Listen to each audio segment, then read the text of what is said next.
Fala aí, meu povo lindo da internet. Você está nos assistindo ao vivo. Meu microfone está desligado, faz parte do ao vivo. Essas coisas acontecem mesmo no ao vivo. Nosso microfone está totalmente desligado. Agora sim! Fala, meu povo lindo da internet. Você que está em casa agora está nos assistindo pela primeira vez ao vivo. Posso ouvir aqui da produção uma salva de palmas para isso ou não? Seja muito bem-vindo ao Podcast Sem Filtro. Eu estou aqui com meu amigo Isaías. Que prazer, brother. Que prazer, primeira live ao vivo. E nós estaremos com quem?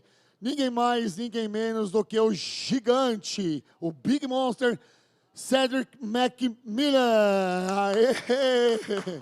Hello, man. Nice to meet you. Cedric, it's very nice to have you here in our country, in this podcasting without filter, and feel very comfortable here tonight, okay? To be yourself, to talk whatever you want. We are here to just have fun, okay? Okay. Let's go. Cara, que privilégio receber o Cedric aqui no nosso podcast. E eu vou explicar para você em casa, tá, o que vai acontecer aqui nesse podcast, tá? Nosso amigo Isaías, ele tem um inglês fluente, é um cara que domina a língua, então ele vai estar aqui comigo traduzindo e levando esse conteúdo informativo de entretenimento para dentro da sua casa, tá bom? Se você tiver pergunta aí, pode mandar para a gente na live, estamos ao vivo. Então, vamos começar perguntando para o Sérgio o que ele está achando aqui, primeiro desse ambiente aqui, né, do Boteco do Gordo. Cedric, we are here at this night, okay, in the Boteco do Gordo. It's the Fat Man Bar, okay?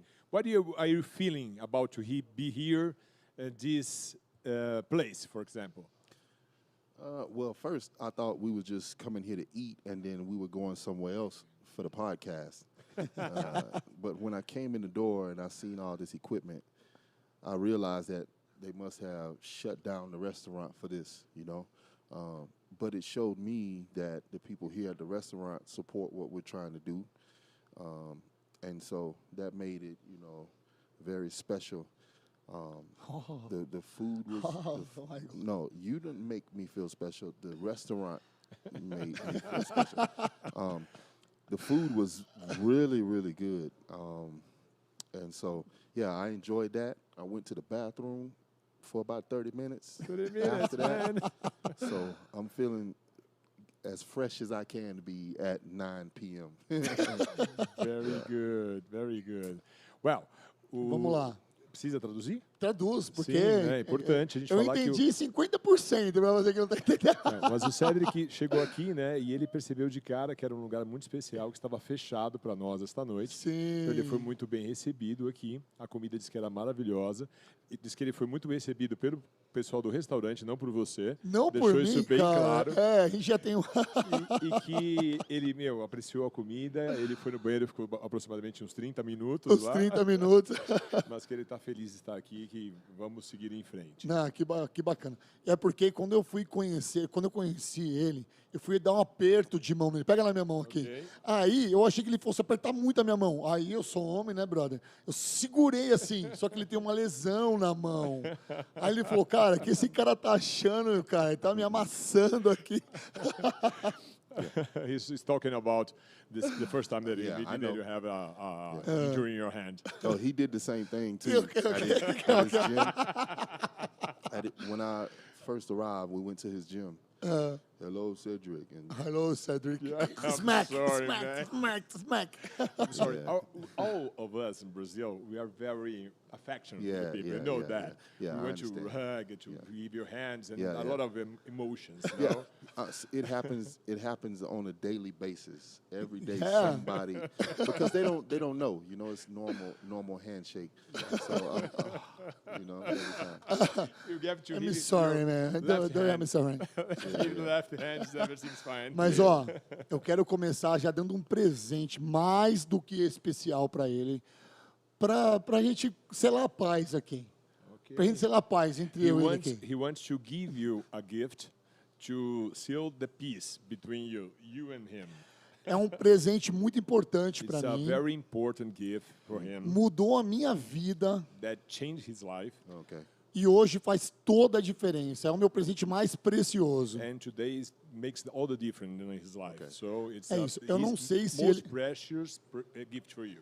Não está nova porque eu uso, é de uso meu, é o presente mais importante que eu tenho, que é uma Bíblia It's a em Bible. português. It's a Portuguese Bible. É. He is the Bible that he used every time, every day.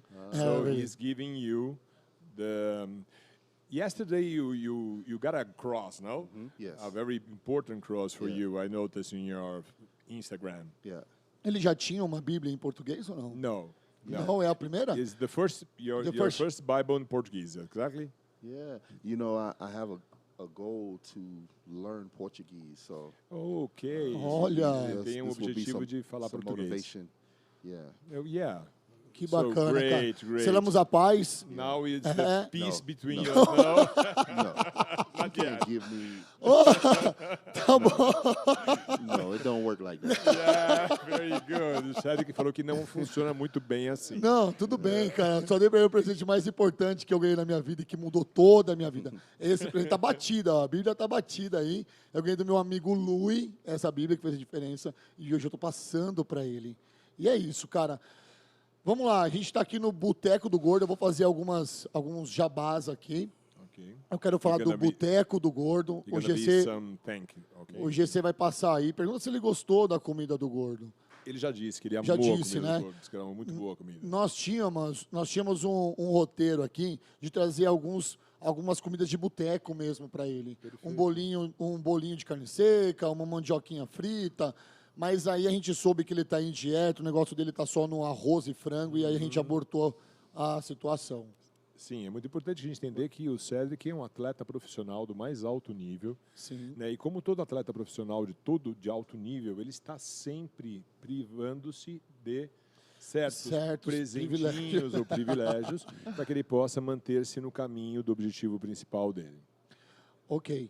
Bom, estamos aqui no Boteco do Gordo, rua Araritaguaba, número 913, aqui na Vila Maria. Para você, ó, olha o GCzinho passando aí, olha que legal, ó, Boteco do Gordo.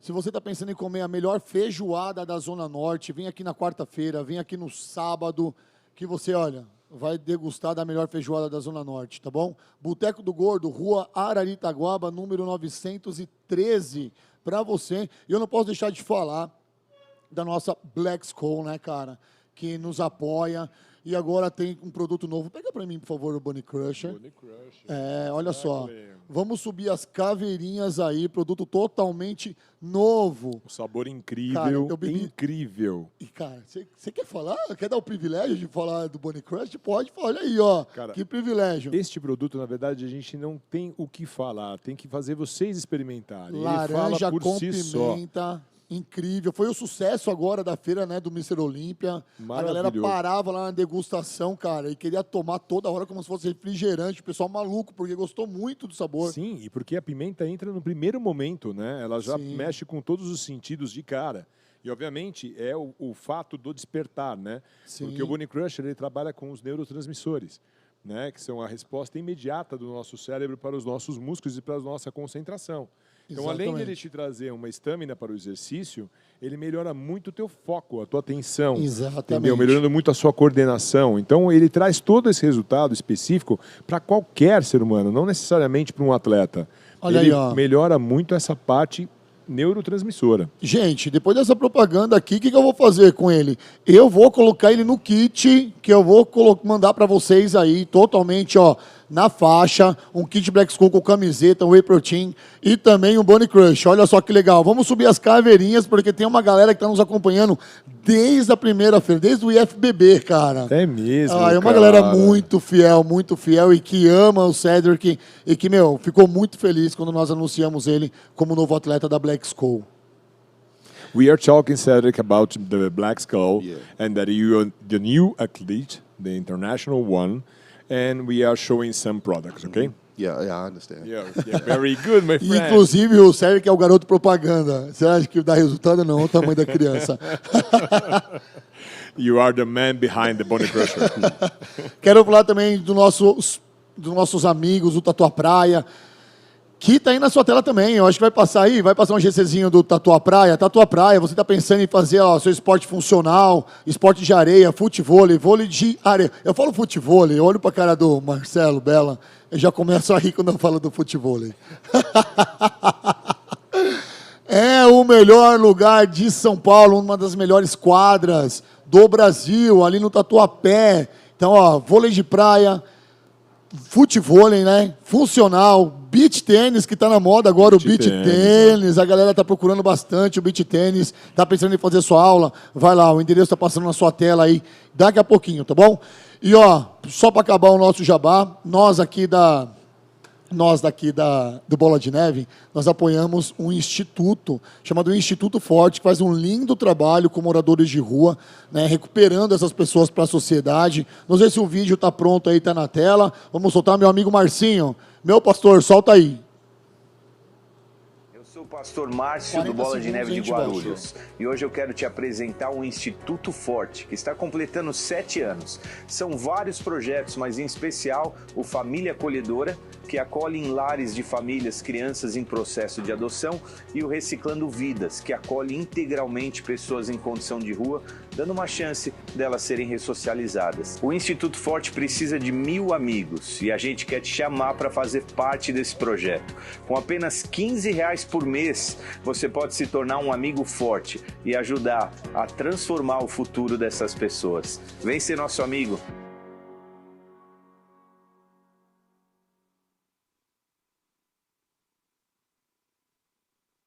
Muito, muito obrigado, Marcinho, por esse recado aí. Ó, gente, vamos ajudar o Instituto Forte, que é um excelente instituto. Vamos começar a nossa brincadeira aqui com o Cedric. Vamos lá, a gente sabe que ele tem um projeto.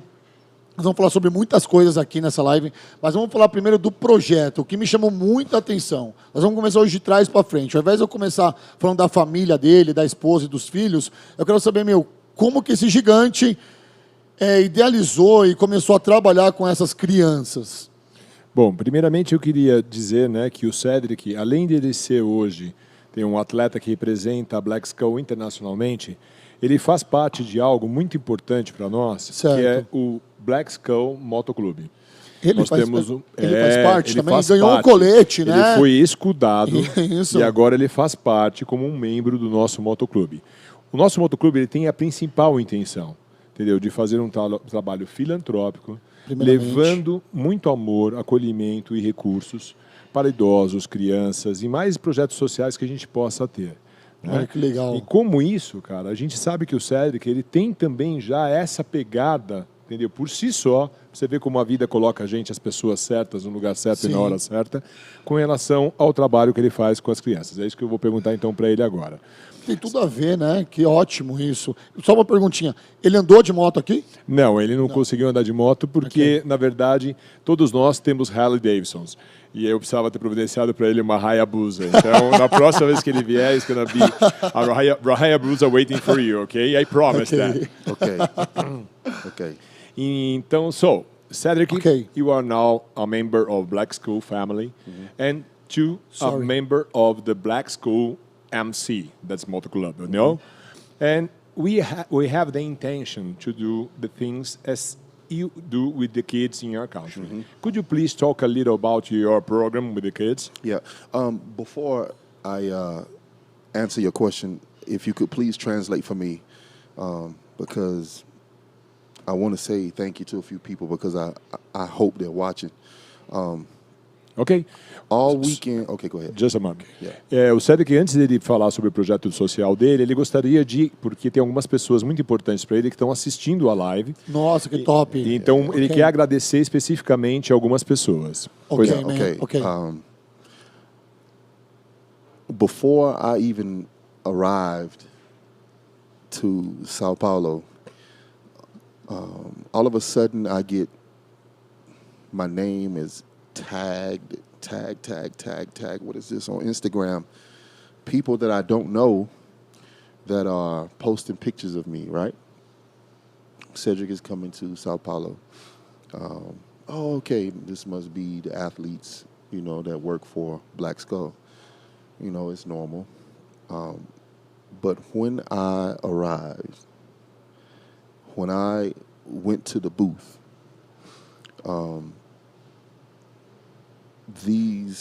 the athletes for Black Skull, the athletes that have built this team long before me, pros come and go. These guys build something special, and they welcomed me. It was a warm welcome. I'm the stranger, right? But they say, you know, they allowed me and trusted me to represent the company, to represent the part of the company that they built. You want to translate that first? Yeah. Okay. Mesmo antes do Cedric vir para São Paulo, tá, ele já começou a receber muitas saudações com fotos deles de atletas que pertenciam já à Black Skull.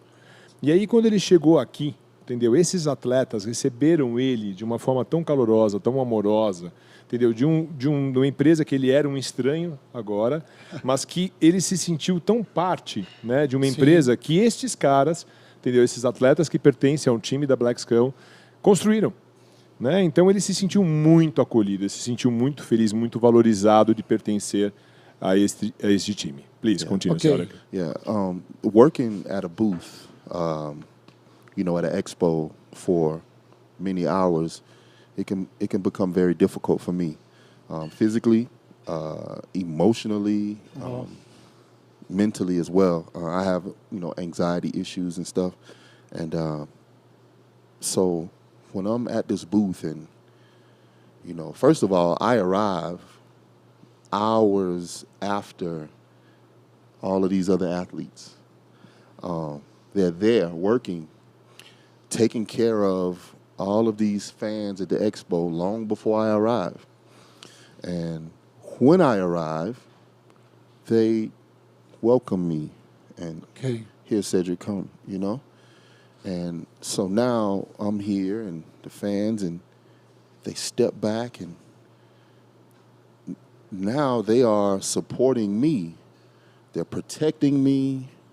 They're making sure I'm okay. Sometimes they help make photos. You know, when I need to go, you know, walk through the crowd, they help. They organize the lines, everything. And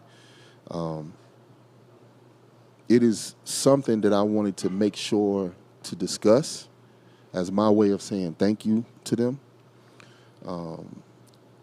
So you can go ahead. Quando ele chegou, gratidão total, né, cara? Total gratidão. Total It's gratidão. a total sense of gratitude. Gratitude. Ele chegou no stand, né? E ele ficou, entendeu, um período no stand muito menor do que todos os nossos atletas estavam. E esses caras estavam lá desde cedo, recebendo o público, trabalhando intensamente, né? E toda a equipe, não só os atletas, mas toda a equipe também. E aí o Cedric, ele foi acolhido, cara. Entendeu? Então esses caras deixaram o espaço que era deles, vamos dizer assim, onde eles eram, entendeu, a principal atração, para suportar o Cedric, para ajudar o Cedric, para ver se ele estava bem, entendeu? E deixar ele muito à vontade.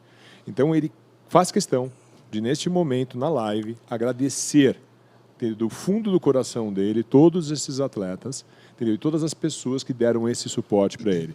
Porque ele mesmo afirmou que ele tem uma certa dificuldade com relação a eventos, porque ele tem um pouco de ansiedade. Para ele é difícil, nas saúdes que nós falamos ontem, na saúde mental, na saúde física. Aula, né, cara? Então ele sentiu esse peso e, ao mesmo tempo, esse peso acabou ficando mais leve a partir do momento que ele sentiu esse suporte todo. E esse calor também, né? Então, para você que está nos assistindo em casa, olha só, a gente está aqui com um gigante de 150 quilos aqui, cara. Entrar entre os 5 maiores fisiculturistas do mundo, sabe? Um cara que tem um coração gigante, começou aqui a agradecer todo mundo. E ele falando, traduz depois isso, ele falando dessa forma, com essa gratidão, nós temos a certeza de que foi uma escolha mais do que assertiva ele na Black School. Mais uma vez, Marcelo Bella tirou da cartola e trouxe esse atleta para fazer parte do nosso time, porque isso que ele está falando, colocando para fora, tem tudo a ver com a gente. Rodolfo says that this meaning of gratitude that you have show us that you are the right choice for Black Skull. You know, to me, it has to be recognized because it often never does. At every company that has athletes, you have some pro athletes and some amateur athletes, or some local athletes. And when the pro comes, everybody else takes a back seat. And, you know, I even talked to Marcelo about a few things. I want to make sure, put me in the back seat. They deserve to be in the front seat because they created this. There were times at the booth where my feet hurt, my legs hurt, and I look at these ladies and these men that have been there hours before me, and they still have a smile, and they're still just so happy to be there, right? Just to be there, and it gave me my motivation where, you know, fuck, I need a break. But if they are still here and they can keep doing it, then I can keep doing it too. Yeah. Because our job is to to give these fans a good experience when they come to the Black Skull booth. So I don't even know if they realize if these athletes realize how much I was focused on them, but they were the center of my motivation while I was at the booth. You know, there were times where I was like, I'm not gonna stop until they stop. But fuck, I couldn't last as long as them. They so much stronger than me, you know, so much more endurance than I have. Listen, even down to the staff that worked at the booth, you know, whether they build the booth or they doing the music or they're selling the products and things like that, they all were there for me. Yeah, you know, exactly. You're sure. And the security at times where I felt like I couldn't walk, you know, here they are helping me down, helping me move, you know, until I can gain my composure. We have a line. There's a very long line. I can't take a break right now until we get this line down, you know. And the boss said the guys will take care of the people. Go take a break, you know. Mm-hmm. And when I had to step down, they immediately came up and they continued my work, you know. And that made me feel like, okay, so they are willing to help me do what I'm supposed to be doing. They're helping me do what I'm supposed to be doing because I need a break, and they're ready like, I got it. Go. You know what I mean? And so that needs to be recognized.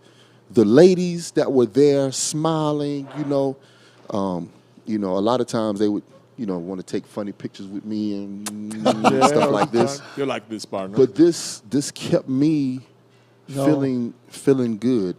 You know, the men were motivating me. You know, they're so big and, you know, muscular, and the staff that was at the booth was so supportive.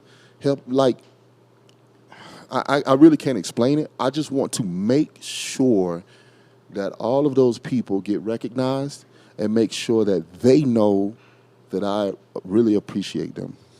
Uma coisa muito importante que o Cedric, eu vou só traduzir, sim, pode traduzir o overview, porque... mas assim, os pontos mais importantes do que ele falou foi o seguinte: primeiro, entendeu? É muito comum um atleta profissional, quando ele chega nas outras empresas, entendeu? Que outros atletas saiam, né, de cena para que ele possa entrar, tá? Mas os caras saem de cena, eles não permanecem ali dando todo o suporte que ele recebeu. Então ele faz muita questão hoje de agradecer, tá, pela experiência que ele teve na primeira feira num stand da Black Skull, de todas as meninas, os rapazes, seja o pessoal todo da segurança, do som, que montou o stand, que desmontou o stand, que estava nos brindes, porque ele sentiu que todos estavam ali por ele e também para ele, para ajudá-lo, para suportar. E que muitas vezes foram o principal fator motivacional dele estar ali. Porque, embora ele estivesse cansado, não estivesse preparado fisicamente para aquilo e tudo, ele falava, se esses caras estão aqui muito tempo antes de mim, ficarão uma boa parte depois de mim, sim, eu posso suportar, eu posso ir.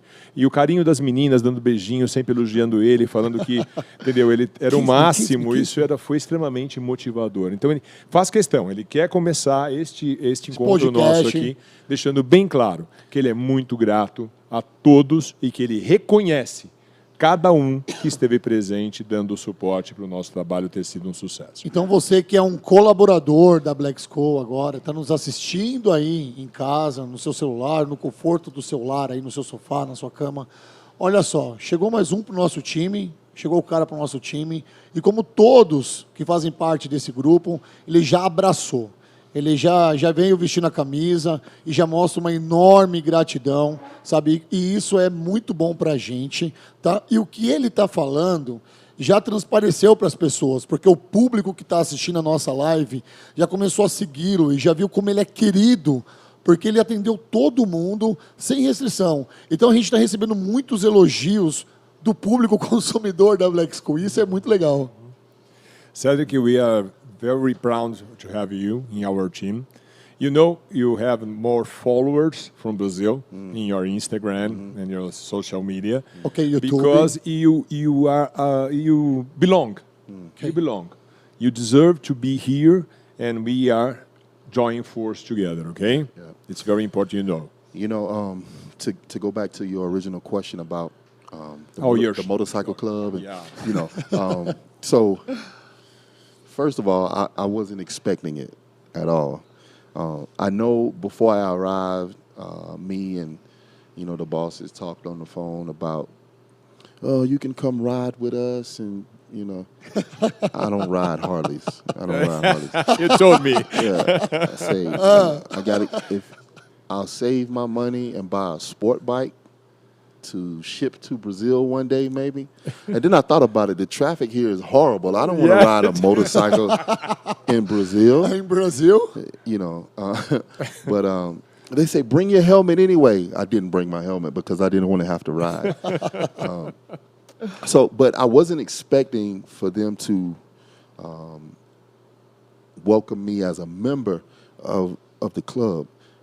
You know, especially in America, motorcycle clubs sometimes have a negative misunderstanding about them. When you see a bunch of tough guys ride by on the motorcycles, you know, you become afraid. Yeah. Why? Because there's been some, you know, bad people. Yeah, you're sure. Motorcycle clubs. Yeah, but when I had already knew what they stand for and what their principles were, I said, you know, this is not like, you know, the typical motorcycle club. These are one of the motorcycle clubs that do good in their community, you know. Que legal isso. Yeah. So, go ahead. Okay. Então, o Cedric, quando ele chegou aqui, ele foi convidado para o motoclube. E aí ele não esperava isso. Na verdade, ele não esperava, porque ele deixou bem claro, à medida que ele foi ouvindo como a gente, né, o Marcelo lidava com as motos, enfim, que ele não anda de Harley. Ele não anda de Harley. Não Harley ele junta e salva uma graninha para ele conseguir andar de motos de velocidade. Motos speed. Ele tem uma Hayabusa. I'm sure you have a Hayabusa, no? Suzuki Hayabusa, no? Yeah, and a Ninja. Yeah, and a Ninja too. Yes. Uma Kawasaki. Sim.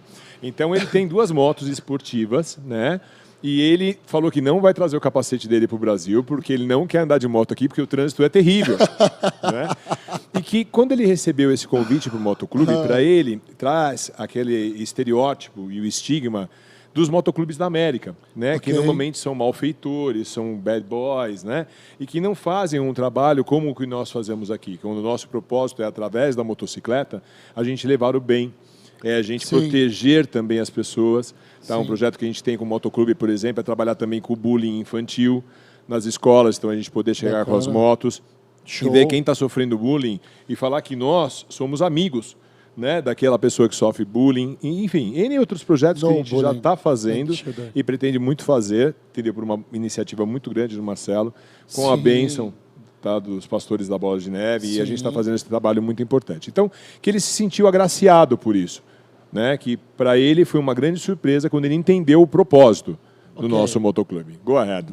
Yeah, so when the members of the motorcycle club came to the stage at the booth, I said, "Oh, okay, the motorcycle guys, they want a picture, right? No problem, let's take a picture." And then Marcelo came, and then the microphone. I said, "Oh shit! What's about to happen?" I thought, "Oh, okay, he's gonna just say, oh, the motorcycle club from Black Skull and Cedric, we welcome you, right? No problem. Picture, it's over." And then I seen the vest. Yeah. Right. Wait a minute. Is that from? And when he said, "This is for you," I said, "Oh man, I'm gonna have to get beat up to be a member of this motorcycle. Because, you know, in America, right, you have street gangs. And if you become a member, they're going to beat your ass up, you know, to become a member. Yeah. And you can never leave, right? So I was like, oh, man, all of these guys going to beat my ass outside of the expo. And I didn't even ask to be a member of this gang. Taking care of the motorcycles. They're going to beat my ass, you know. And but of course, it didn't happen. But so when he gave me the vest and, you know, we had the ceremony. And as I was repeating after him, you know, Jesus, let this be the last time that this vest touched the ground, I realized once again the principles that this motorcycle club was built on. And it was a very emotional moment for me. Like, what did I do to deserve this, you know? I'm just, you know, another pro athlete that came through here. And he explained to me, he said, because you're a character, you know, and so, hey, in this, especially in bodybuilding, who even cares about character? It's about what shows did you win, right?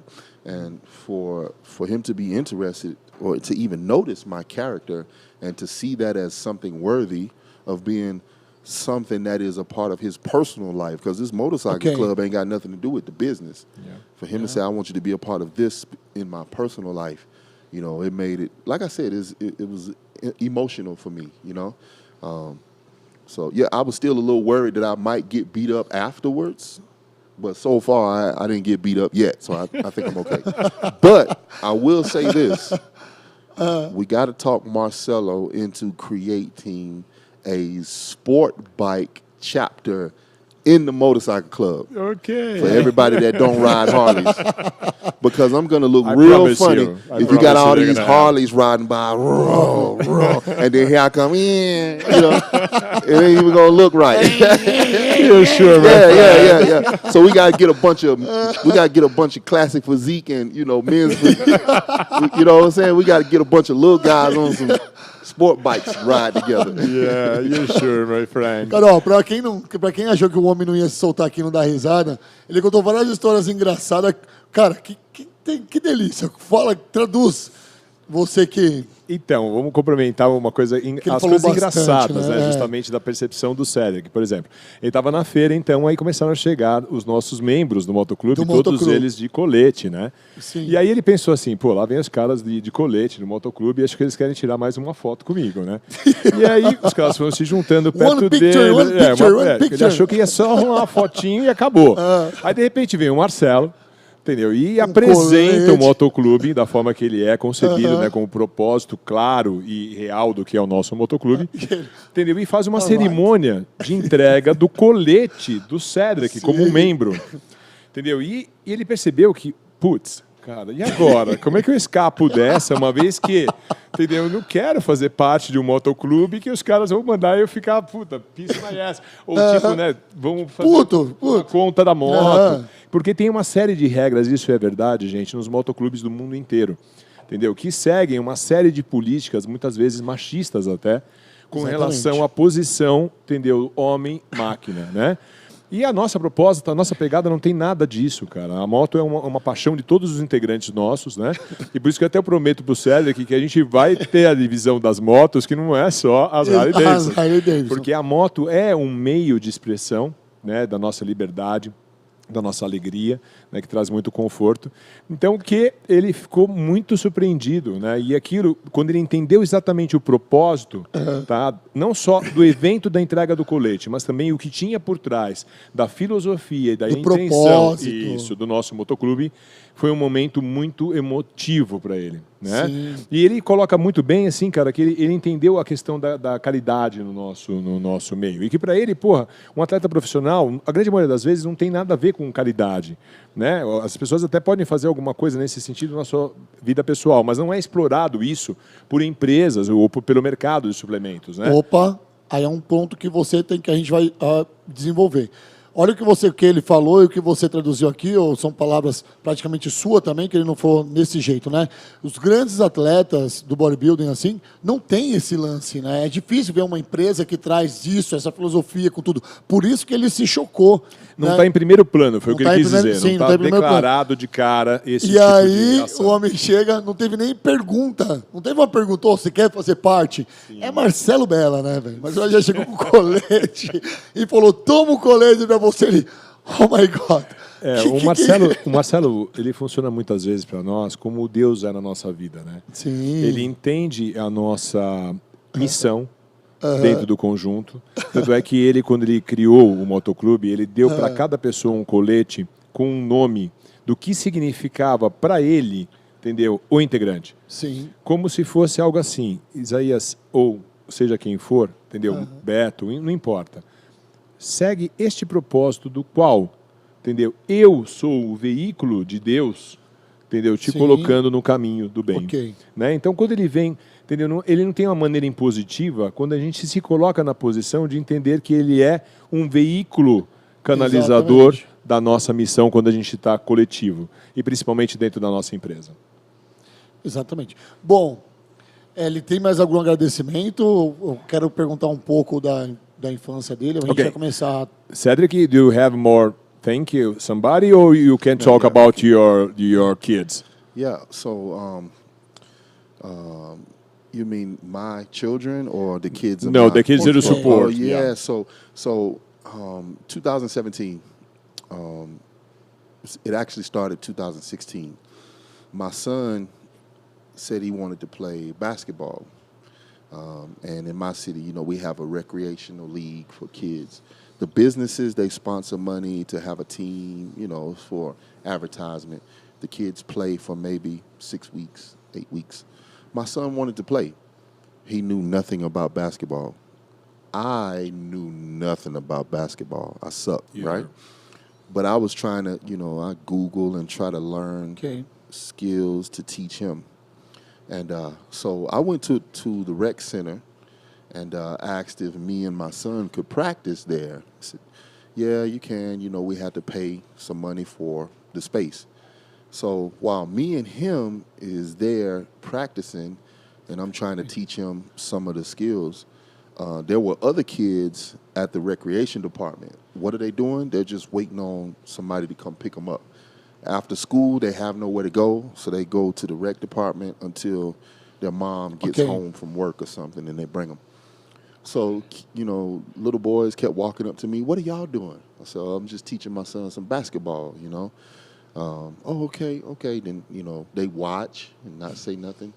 And then I thought about it and said, maybe psychologically for my son, if there's other kids doing it with him, maybe he will enjoy it more. Or maybe, you know, they help motivate him. So I asked the kids, hey, do y'all want to help? Do y'all want to play with us? Yeah. So I said, well, come on, just do this, you know, and I give them the drills and they do it. Go. Okay, up, go left, go right. And so they were participating. By the end of, it was the first day. By the end of the first day, there was 8 kids. 8 kids. Okay. The first day. You know, it's because almost a basketball team. Well, what happens is they see one kid playing with us, and then, what y'all doing? Yeah, we playing, you know, learning basketball. You want to come? Yeah. So more. So there's 8 kids. So I said, hey, you know, when the night was over, I said, hey, we're going to be back here next week. Are y'all going to be here? Yeah. I said, okay, well, when we come, just come on with us. Okay.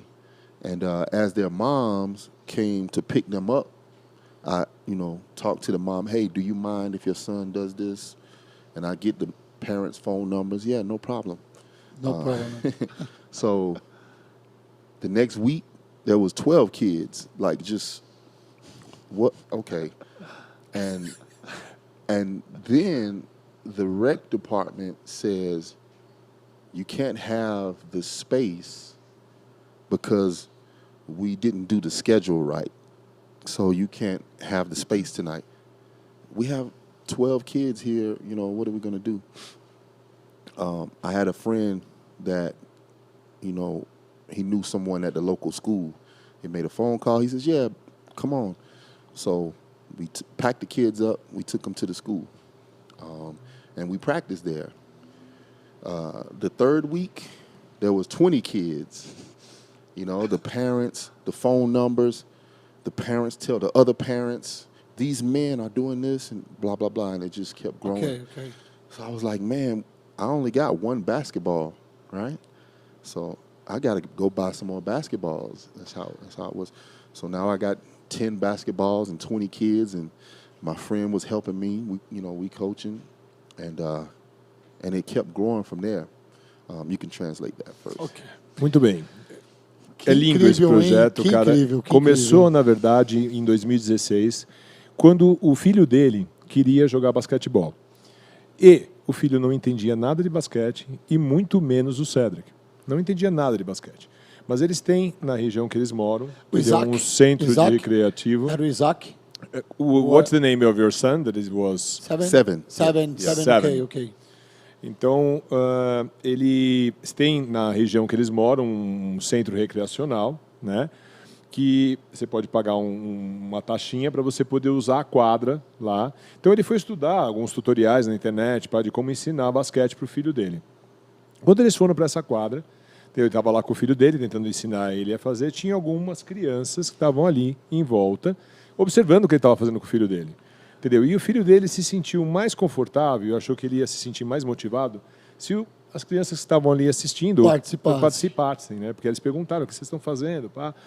E aí eles convidaram essas crianças, que no início eram 8. Tá? Então, no primeiro dia, foram 8 crianças que começaram a aprender basquete com o Cedric. Olha ele só, nunca tinha jogado não basquete. sabia nada. Faz uma pausa. Né? Imagina ele jogando basquete. Então, faz uma pausa nisso aqui, só para passar para o povo de casa. Tenta imaginar comigo agora, tá? Porque a gente tem uma visão aqui do Brasil que todo americano sabe jogar basquetebol. Todo americano sabe jogar basquetebol. Aí vem um gigante desse e não sabe jogar basquetebol. Então foi muito gratificante de ver essa experiência. Aí depois as pessoas vieram ali à noite buscar seus filhos, né? Os pais vieram buscar seus filhos. E ele, muito gentil, foi e falou o que ele estava fazendo. Enfim, se eles se importavam de, na semana seguinte, as crianças pudessem voltar a vir brincar ali. E aí ele combinou. Na semana seguinte apareceram 12 crianças. Olha aí. Só que na hora que ele foi para o centro recreativo da cidade, entendeu? Estava ocupado. Ele não ia poder usar, porque ele não reservou horário, não podia ter ele ali. Sim. Cara, ele pegou o telefone, ligou para um amigo que tinha uma influência numa escola e chamou os moleques para jogar lá na escola. Entendeu? Então os 12 moleques fizeram a aulinha lá, conseguiu 10 bolas de basquete para os moleques poderem brincar. O negócio já começou a crescer. Exato. As 10 bolinhas de basquete, os moleques brincaram. E na semana seguinte, trocou o telefone com os pais de novo, naquele dia daqueles pais que vieram a mais. Na outra semana, eles estavam lá na terceira semana com 20 crianças. Meu Deus, Então foi assim que começou esse projeto da brincadeira do basquete e agora ele vai continuar. Ok. Go. Go. This was the winter of 2016. 2017 comes, I'm preparing for the Arnold Classic. I made plans that, if maybe I could get 5th place, 4th place, this is the prize money. I can use this money to get this equipment, because I knew that I couldn't always depend on basketball because maybe there's no space available. So what else can we do?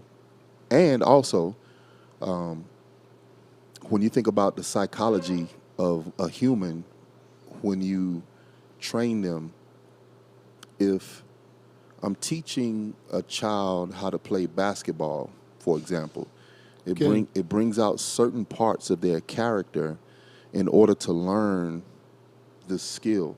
So, for example, in basketball, to be a good shooter, you have to be very confident. You have to believe that the ball is going to go in every time you shoot it. Because as soon as you lose your confidence, you lose your shot. It never goes in.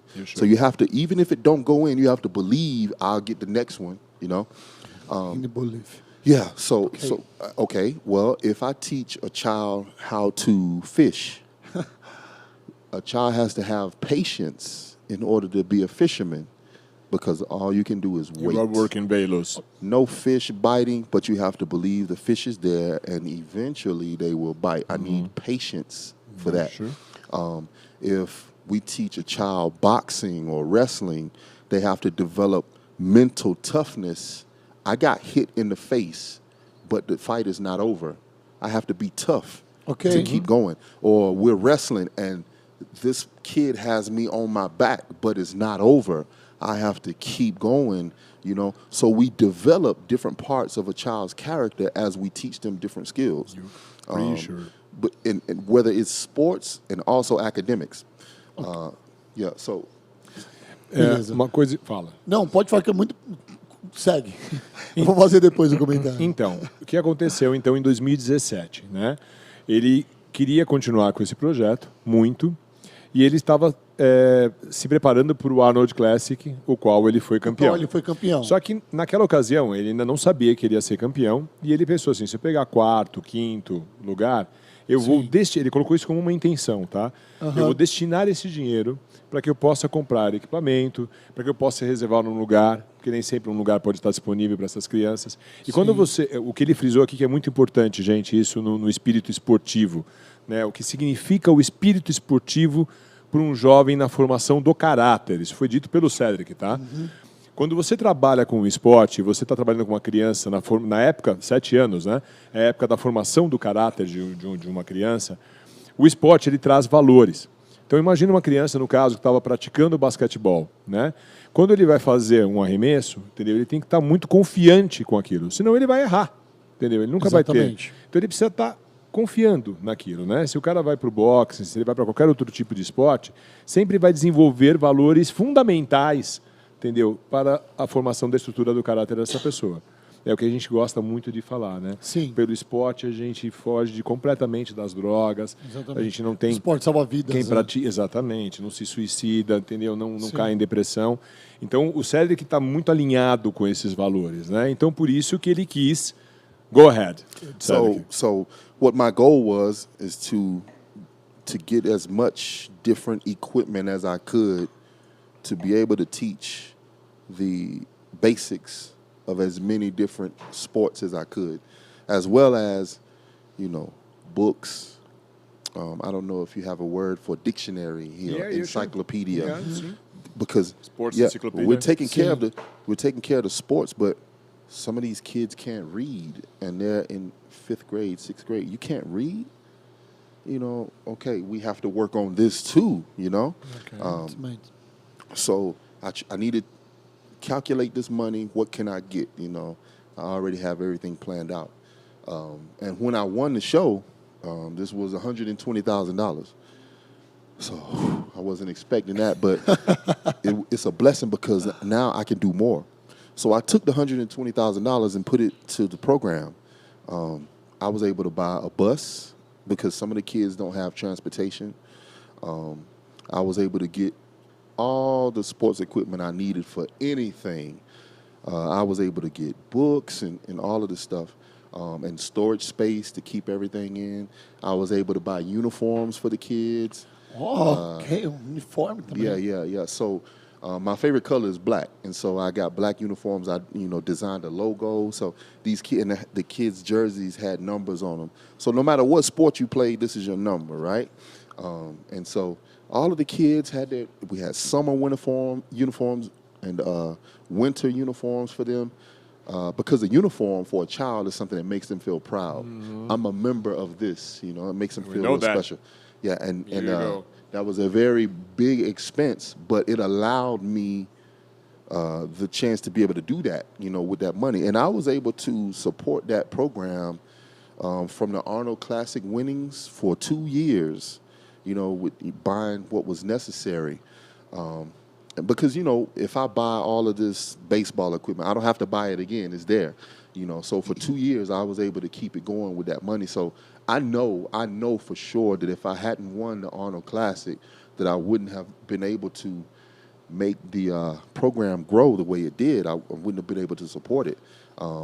After the Arnold Classic, by the summer, we had 120 kids. 120. 100, and we had so many kids that the rec center, the recreation center, they kicked us out. They said, well, they Incredible, man. they didn't kick us out, but I was able to rent the entire building for our time. Building. Yeah, the entire building. Okay. Okay. Then they say, wait a minute. He has so many kids. They tried to increase the payment for me. Since you got so many kids, we're going to have to charge you more money. What? Because I'm not using the building plus more. I'm using just the building. It doesn't matter if it's 10 kids or 100 kids, right? Yeah, sure. They said, no, that's not how it works. Yeah, okay. Like, when have you ever had a program like me here to where you even had a plan for this? It was just that they noticed what was going on and saying, oh, he must have some money. Let's see what we can do, you know? And how it happened. Yeah. Ok. Então, Incrível. quando foi no ano de 2017, então, ele tinha essa intenção, ele já tinha feito alguns cálculos, vamos dizer assim, de quanto ele ia gastar para comprar algum equipamento com um prêmio, entendeu? Só que ele ganhou o campeonato. Para ele foi uma surpresa ser o campeão do Arnold Classic. Surprise. E ele It's ganhou um champion. prêmio de $120 mil. Então ele falou assim, puxa, com esse prêmio agora eu vou conseguir não só, entendeu, aprimorar a questão do basquete, mas também fazer algo multisport para essas crianças. Então comprar equipamento, enciclopédias de esporte, uniforme. E ele colocou muito claro isso, né? Que quando uma criança, seja o esporte que ela faz, ela tem um uniforme, né? Por isso que nós, na Black Skull, nós usamos um uniforme também, mesmo sendo adultos, né? A gente tem muito orgulho de vestir aquilo. Então, nos uniformes, ele fez um uniforme preto, que ele colocou um nome de cada criança, né, no uniforme, legal. Que desenvolveu um logo, tudo. Então, ele usou esse dinheiro para isso, entendeu? E ele foi crescendo, né? Em 2 anos, ele conseguiu atingir 120 crianças. Só que olha as dificuldades que engraçadas que ele comentou, por exemplo. Ele tinha um espaço que ele podia utilizar, à medida que ele conseguiu até alugar um espaço maior, enfim, o centro recreativo da cidade, ou até as pessoas que organizavam isso, de uma certa forma, para dar um suporte para ele, ao invés de serem colaboradoras, não, viram nele um interesse, porque ele devia ter algum dinheiro a mais, entendeu? E como ele estava trazendo muitas crianças, tinham que cobrar mais caro pelo espaço para ele. Olha então, isso que cara. foi o mais surpreendente, que assim, ele estava suportando de muito boa vontade, quer dizer, você vê, tudo feito por conta própria, foi descobrindo várias coisas à medida que ele foi tentando investir, ele teve que comprar um ônibus, entendeu, para poder levar essas crianças, que muitas não tinham meio de transporte. Muitas também ele queria dar livros para elas lerem, mas não tinham, por exemplo, capacidade de leitura já no 6º ano escolar, por exemplo, e não tinham ainda aprendido a ler, então ele precisava também investir nessa estrutura.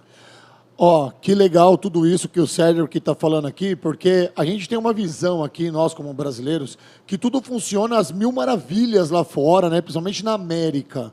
E aí a gente está falando aqui que são pessoas nos 4 cantos do mundo. Ele foi campeão do Arnold Classic 2017 e ganhou uma verba de $120 mil. Ele pegou esse dinheiro e investiu no esporte com as crianças, né? Comprando uniforme, ônibus e tudo mais. Desse jeito, as pessoas começaram a ver nele uma oportunidade, a palavra é essa, né? Assim como no Brasil, tá? Assim como no Brasil, as pessoas são oportunistas. Não pode ver alguém começar a ganhar alguma coisa que já quer usufruir daquilo, tá? Então, não é só aqui que acontece isso. O esporte, no geral, tem esse processo malicioso, né, cara? É ruim, né, para todo mundo, na verdade. Na verdade, né? eu sinto que não é nem o esporte, né, cara? É o que está por trás do esporte, né? Na verdade, é aquilo que a gente fala. Mas não deixa de ser o lado ruim do esporte, né? Não deixa de ser o lado ruim do esporte, porque são pessoas, normalmente, que dirigem o esporte, né? Se o esporte, por si só, fosse dirigido por ele mesmo, cara, ia ser uma delícia. O fisiculturismo, hoje, ia ser um dos maiores esportes do mundo. Não é verdade? Mas não, são pessoas que dirigem as entidades e às vezes acabam dificultando isso, né? Sim. Então, cara, isso é o caráter de um campeão que não deixou a peteca cair, né, cara? E continuou. Deixa ele acrescentar mais, que eu sei que ele tem para falar, e a gente vai interagir com o público que está em casa, com o povo que está nos assistindo, o povo lindo da internet, que não para nem um minuto de mandar caveirinha, porque no final o Cedric vai sortear um brinde. Meu irmão, você vai ganhar um kit Black School sorteado pelo Cedric. Quer mais? Então vou te dar 2. Vai ser um sorteado pelo nosso amigo, nosso parceiro, Isaías. Só que vantagem, velho. Você viu? Cedric just joined. And how is your project today? What do you need today? Well, right now, we can't do the program because of the virus restrictions. Okay. So I'm waiting for all of that to be lifted, so that I have to start over. I still have all the equipment, but I don't have the coaches to help, this type of stuff. So I got to start over again. I grew up without a father, so it became something that was very important for me. There would be times where a mom would call me and say that, her son is at home and he's being bad, and I would actually have to go and I would have to discipline this child because there's no father. This mom, she can handle this child when he's young, but when he's 16 and 17, he needs a father. He needs a man's hands. A man figure. Yeah, he need a man to slam his ass figure. down and say, "What do you think you're doing?" And so I became that for a lot of kids, and there would be times where I would go and build stuff for my program and work on stuff for my program. Sometimes 2 nights in a row, nonstop, no sleep, just working. And I feel like it was, God giving me the energy. And I had a goal. This was still 2017. I had a goal. If I can win the Olympia, I can take that money and I can get a building. I can get a building made for the program. Right now, we have to pay for space, or we hope somebody will let us borrow some space. But if we have our own building, this is something that will be for the kids forever. Guess what? Of course I don't win the Olympia 2017. Of course I don't win 2018, and it's just getting worse. Probably because I have my own children, my job in the Army, and bodybuilding, and now I have 100 kids, right? So I have all of these things that I have to take care of and giving bodybuilding less and less focus. So I'm never going to win the Olympia. That would be the only, in my mind in the moment, I'm never going to win the Olympia. That would be the only way that I could, finish what I started. If the building is there and the equipment is there, everything is always there for the kids. It wasn't possible. There was a time where I even talked to an insurance salesman to say, hey, is it possible for me to get a $1 million policy for myself? Yeah, of course, you can do that. And I talked to him about the project. I talked to him about how the money can be paid. And I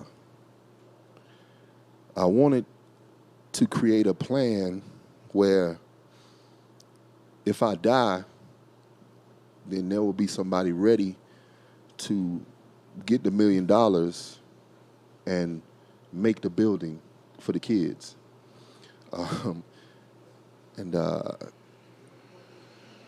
One of the things that stopped my plan was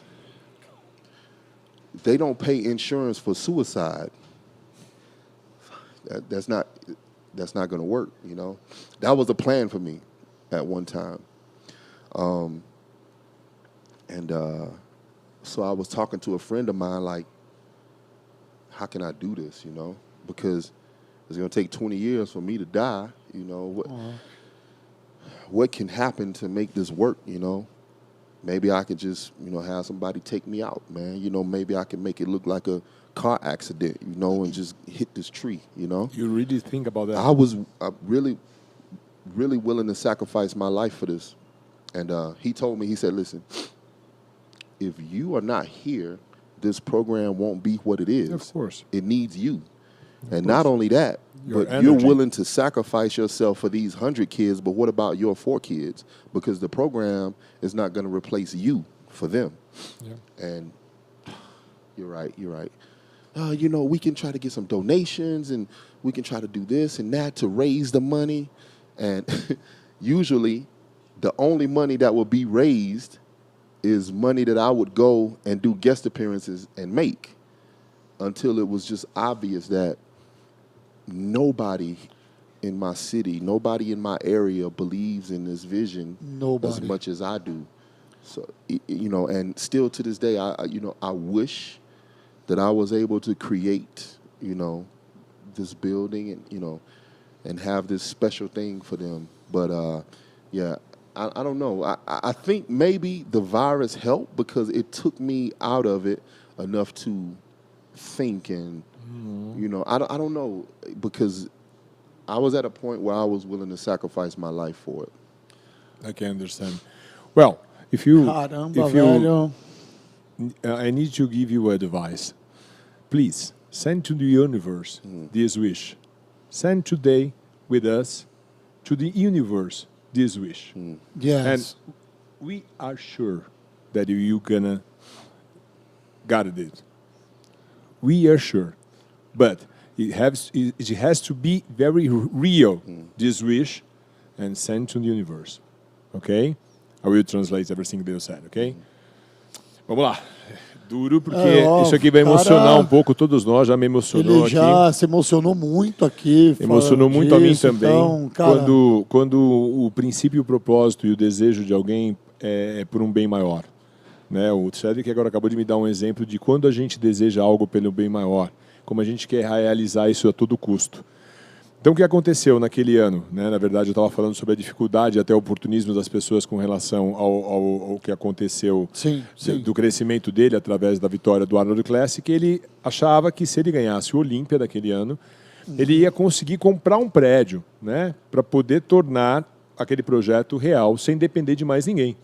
Poder comprar os equipamentos, uma boa parte ele já tinha, ele poderia comprar o prédio e, enfim, ele ia conseguir realizar esse sonho dele. Então, ele estava disposto, veja bem, a abrir mão de todo o prêmio do Olympia, que era o que ele necessitava para poder realizar na íntegra esse desejo desse projeto dele. Só que ele não ganhou o Olympia naquele ano. Uma colocação ele não muito ganhou, ruim, inclusive. Não ganhou o Olympia no ano seguinte. Não. E aí esse projeto também, antes disso, só colocando um pouquinho, esse projeto ele também ficou parado nesse tempo todo por causa da pandemia. Sim, mas ele começou falando do projeto exatamente isso. Isso, né? foi exatamente sobre isso que ele começou falando. Eu troquei só para poder entender o contexto todo. Né? E o Cedric frisou muito bem que ele cresceu, né? Ele foi criado sem pai. Né? E quando essas mães desses amiguinhos do filho dele, enfim, de todas essas crianças da comunidade que ele criou, começavam a ter algum problema com o filho teenager, ligavam para ele.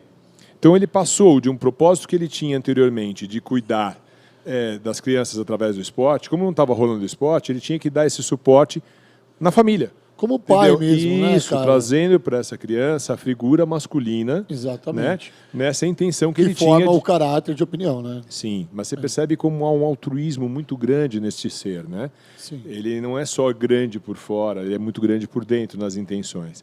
E aí ele estava tão indignado que ele não estava conseguindo realizar, né? Porque ele falou justamente o seguinte: em 2018, o Olympia acabou ficando mais distante ainda, em 19 também por causa do coronavírus, né? E tudo que aconteceu em 20. Então por como ele está ocupando, né, muitas coisas da vida dele, com o projeto, com as crianças, com os pais das crianças, com ele no exército, tem algum trabalho profissional dele, o bodybuilding está começando a ficar um pouco mais de lado, né? Então ele sente que neste momento o Olympia está muito distante. É o que ele sente neste momento. Tá? Ele precisa acreditar nisso de volta, que ele vai conseguir. Nós estamos aqui justamente para suportar esse tipo de coisa. E aí chegou um momento que ele estava tão desesperado, querendo realizar o projeto dele, que ele foi conversar com um vendedor de seguros. E questionou para esse vendedor de seguros se, essa é a parte que a gente se emociona muito com o Cedric, se ele fizesse um seguro de $1 milhão, se seguramente esse seguro ia ser utilizado para realizar esse projeto que ele tinha em vida. E aí o vendedor de seguro falou assim: cara, nós vamos ter vários problemas aí. Primeiro que a seguradora não paga, entendeu, por suicídio. Tá? Eu sei que você está querendo dar a sua vida de alguma forma para esse projeto, mas não paga suicídio. Aí ele ficou pensando, cara, e se alguém me atropelar, se eu simular algo muito ruim? Aí o cara também falou assim: cara, você vai causar vários problemas. Primeiro, que você vai deixar seus filhos sem pai. Entendeu? Exatamente. Quer dizer, você está tentando causar um problema para todo mundo melhor, mas você está deixando um problema muito sério para sua família. E ele vai ser um reflexo também, né? Seria um reflexo os filhos dele seriam um reflexo dos meninos e pais. Mas o que ele ilustrou com essa emoção, na verdade, né? Aonde chega realmente a nossa cabeça, né? Quando a gente tenta pensar em mil coisas. E é muito importante aqui a gente deixar claro que o Cedric, nesse momento, colocou realmente toda a transparência do pensamento dele, porque muita gente finge o que pensa.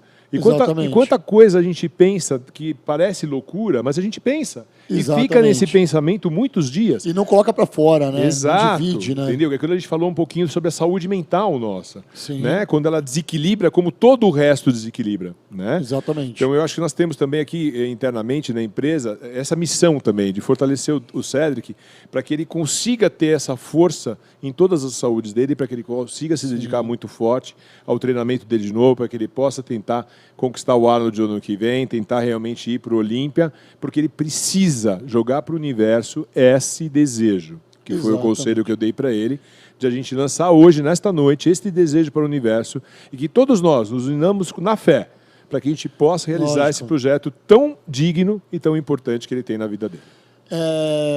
Ele cresceu sem pai, né, cara?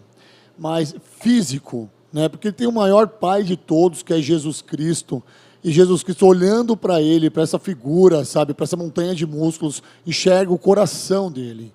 Não é à toa que ele está na Black School. Pode falar para ele que se ele queria um pai físico, ele tem um cara chamado Marcelo Bella. Porque é verdade, não estou fazendo aqui, não estou puxando o saco, não. Eu não estou puxando o saco porque, assim, o Cedric, ele foi desejado pela Black School. Há 7 anos atrás, o Marcelo Bella o conheceu num campeonato e ele profetizou, falou, um dia você vai ser atleta da Black School. 7 anos. 7 é um número profético na Bíblia. E o Marcelo trouxe ele. E a gente fala muito dele dentro do... O Marcelo não quer só patrocinar, quer cuidar dele, porque a gente sabe que a saúde mental... Eu vou chamar o Marcelo Bella daqui a pouco aqui para a gente falar disso. Mas fale isso para ele, por favor, que o Marcelo Bella não quer cuidar só do financeiro, do suplemento. É um pai, cara. Sim, for all us. E você sabe, você está na Black School há quanto tempo? Sim. É amigo do Marcelo há quanto tempo? Você é praticamente um dos nossos chefes da Black School, cara. Com muito orgulho. Então, eu sei que, não sei qual é o seu, se você é filho, ou se você também é pai, mas a gente está aqui para ele, é isso que a gente tá. Eu sou o irmão mais novo, pode falar que eu sou o irmão mais novo. Rodolfo is saying that if you didn't have a father, a real father for you, that Jesus Christ is a father for all of us. And today, from now on, you have Marcelo Bellas as a kind of father for you. It's a reference for you. And whatever you need, he wants to care and all the stuff that is involve you to care about you. Yeah. Well, and I appreciate that. But growing up without a father is a reality for a lot of people, right? And Jesus can't teach you how to tie your shoes. Think about it. When these boys in the neighborhood beat you up, Jesus ain't gonna teach you how to fight. You know, he can be your savior. He can be the center of your faith. But he also blessed humans to need a mother and a father to even exist. The problem is we messed it up because now we have to depend on Jesus to do what he created fathers for. And that's not right. That's not even physically possible. It can be spiritually possible, but a child needs to be spiritually mature enough to even know how to use Jesus in his life. Perfect, man. This kid, he needs a man. Our little girls, they need a mom, and that's just reality. Now, as a grown man, you know, I can understand how, you know, to pray for what I need, or you know, be able to go to somebody like Marcelo or somebody like you for advice.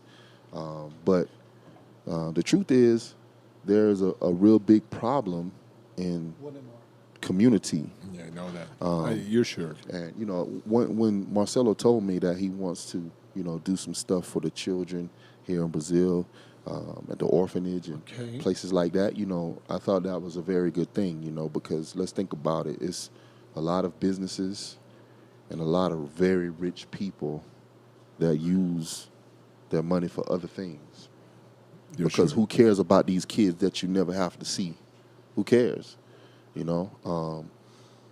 And for somebody to care is what's necessary, So, yeah, I'm happy for what he wants to try to do, and as far as my situation, I won't say that I'll ever lose hope or not keep trying, but I have to be realistic about it too, and it's just how it is sometimes, I've been very disappointed by, the businesses and the rich people in my area to think, hey, I've literally used all of my money for this. I need some help now, right? But if this problem is not at their front door, right? If this problem is not across the street from them, they're able to isolate themselves from the people who have the issues. And I'm sure that you have the same thing here in Brazil. I'm sure you do. But we're looking at a room full of strong-ass men right here who could affect thousands of children if we care, enough about it. And so I think I've settled with the fact that I won't be able to make this happen, but hoping that at least in the process I can touch some young men enough to where they can finish for me, So. Very good, Cedric. You're sure. Ele explicou que realmente Jesus é um pai para todos, na verdade. Só que quando uma criança, ou um jovem, adolescente, precisa, por exemplo, amarrar o seu sapato, precisa se defender na rua, entendeu? De uma situação que dentro da comunidade, como é aqui no Brasil também, dentro das comunidades, quem tem essa experiência sabe, entendeu? Precisa realmente de uma figura masculina, de um pai e de uma mãe. Entendeu? Jesus abençoa realmente as figuras de pais e mães. Sim. Mas ainda na comunidade, para você levar uma criança na espiritualidade, para que ela possa entender que Deus abençoa e Jesus realmente protege de tudo, há um trabalho a ser feito. Esse trabalho da formação, do caráter, que ele se preocupa muito, né? Exatamente. E o que chateia muito ele é justamente isso, cara, que tantas pessoas ricas gastam dinheiro com tanta coisa, né? E que na hora que ele precisa de um pouco de dinheiro, vamos dizer assim, para poder dar continuidade de um trabalho que ele gastou todo o dinheiro dele para suportar, ele não encontra, porque não está na frente do quintal daquela pessoa, não cruzou na frente da vida dele. Então, não importa, né? Na verdade, é uma situação que não importa. Então, ele não perdeu a esperança, na verdade, mas ele está bem desanimado com relação a isso, né?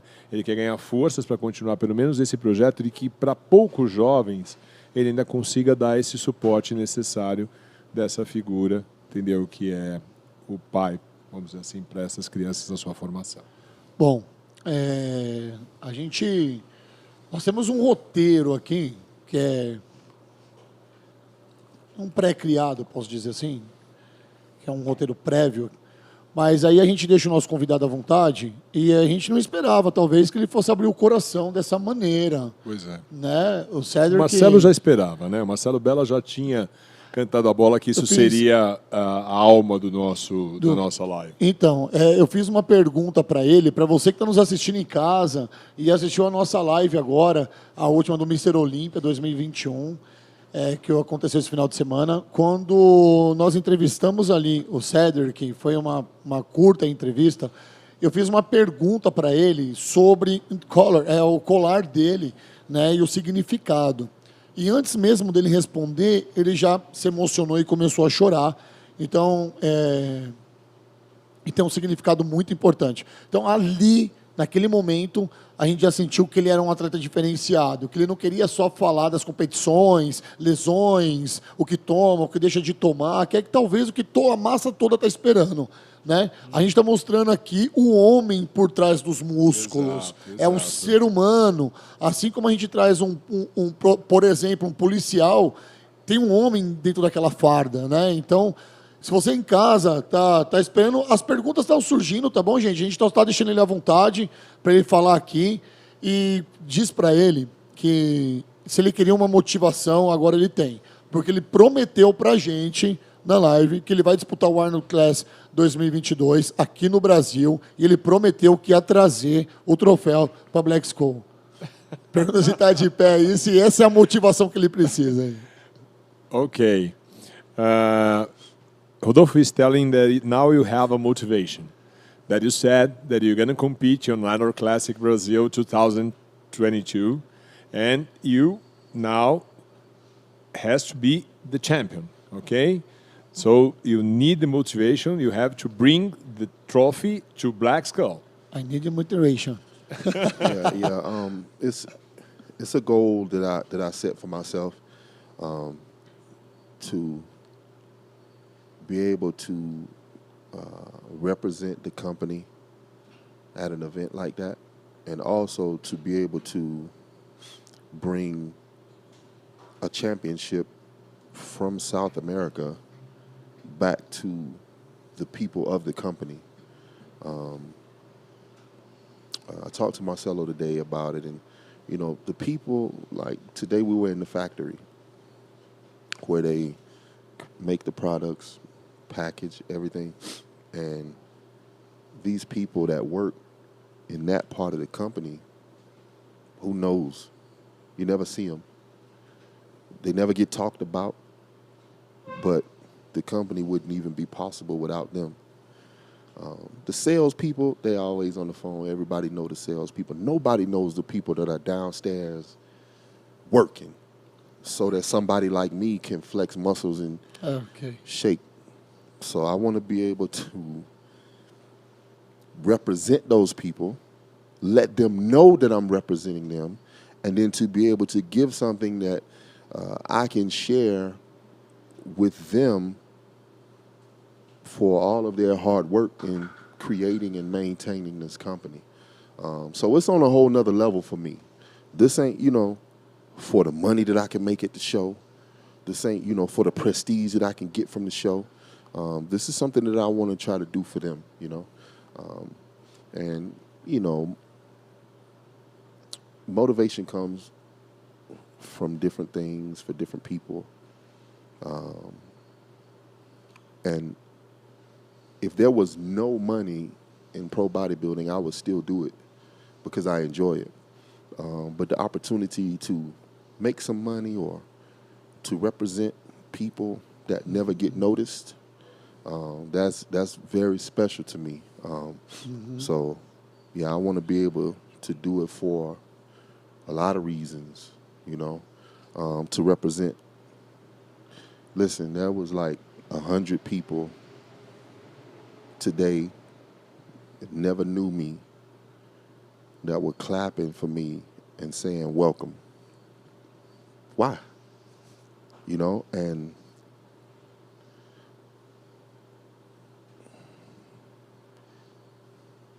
they're already a part of something special in this company, but I want to make sure that I can use my position, my ability, and my presence on stage to represent them.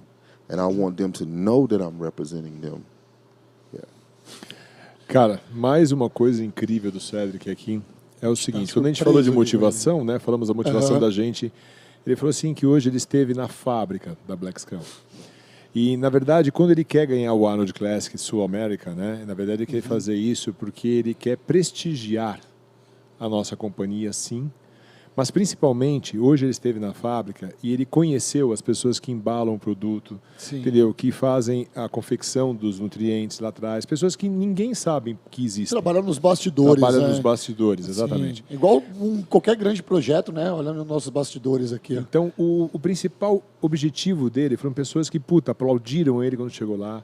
Entendeu? Então, ele falou que ele quer usar toda essa habilidade que ele tem dentro do esporte que ele pratica e da forma que ele concebe como um trabalho em conjunto de todas essas pessoas, tá? Que estão nos bastidores, são pessoas que nunca ninguém nota, entendeu? E que ele quer que isso seja uma realização dele para com elas, né? Então esse é um propósito que ele notou que seria que ele pode ser motivado de muitas formas, né?